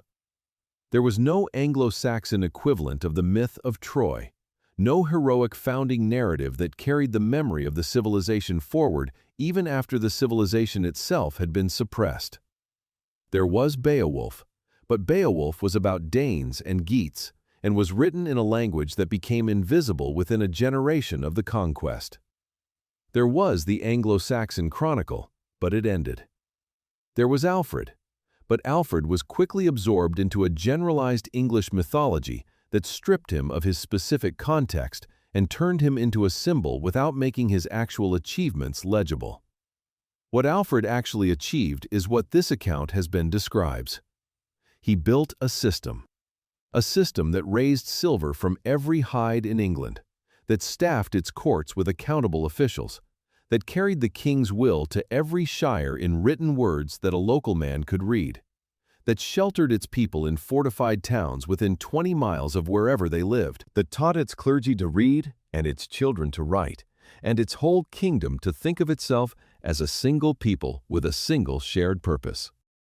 A system that outlasted not only Alfred himself, but 3 foreign conquests, 5 centuries of Norman rule, a Reformation that dissolved its monasteries and burned its records, and a further 4 centuries of transformation before its bones became visible enough for anyone to recognize what they were looking at. A system so well designed that its operators forgot they were operating it, so deeply embedded in the landscape that its boundaries survived everything thrown at them, so thoroughly woven into the habits of English governance that you cannot pull it out without pulling out everything else. You live in a country built by people you cannot name, in a language that became a dialect and then a memory, whose laws have been running beneath every subsequent legal system in the English-speaking world for 1,000 years. The shires are still there. The parishes are still there. The common law is still there. Parliament is still there. The word sheriff is still there. The concept that a king governs under law and not above it. The concept that taxation requires consent, that no man can be imprisoned without the judgment of his peers, that justice cannot be sold. Those ideas were not invented in 1215 AD. They were recovered. The men who first wrote them down, in the law codes and the charters and the writs and the vernacular prose of a civilization that most educated people have never been taught to see, those men were Anglo-Saxon.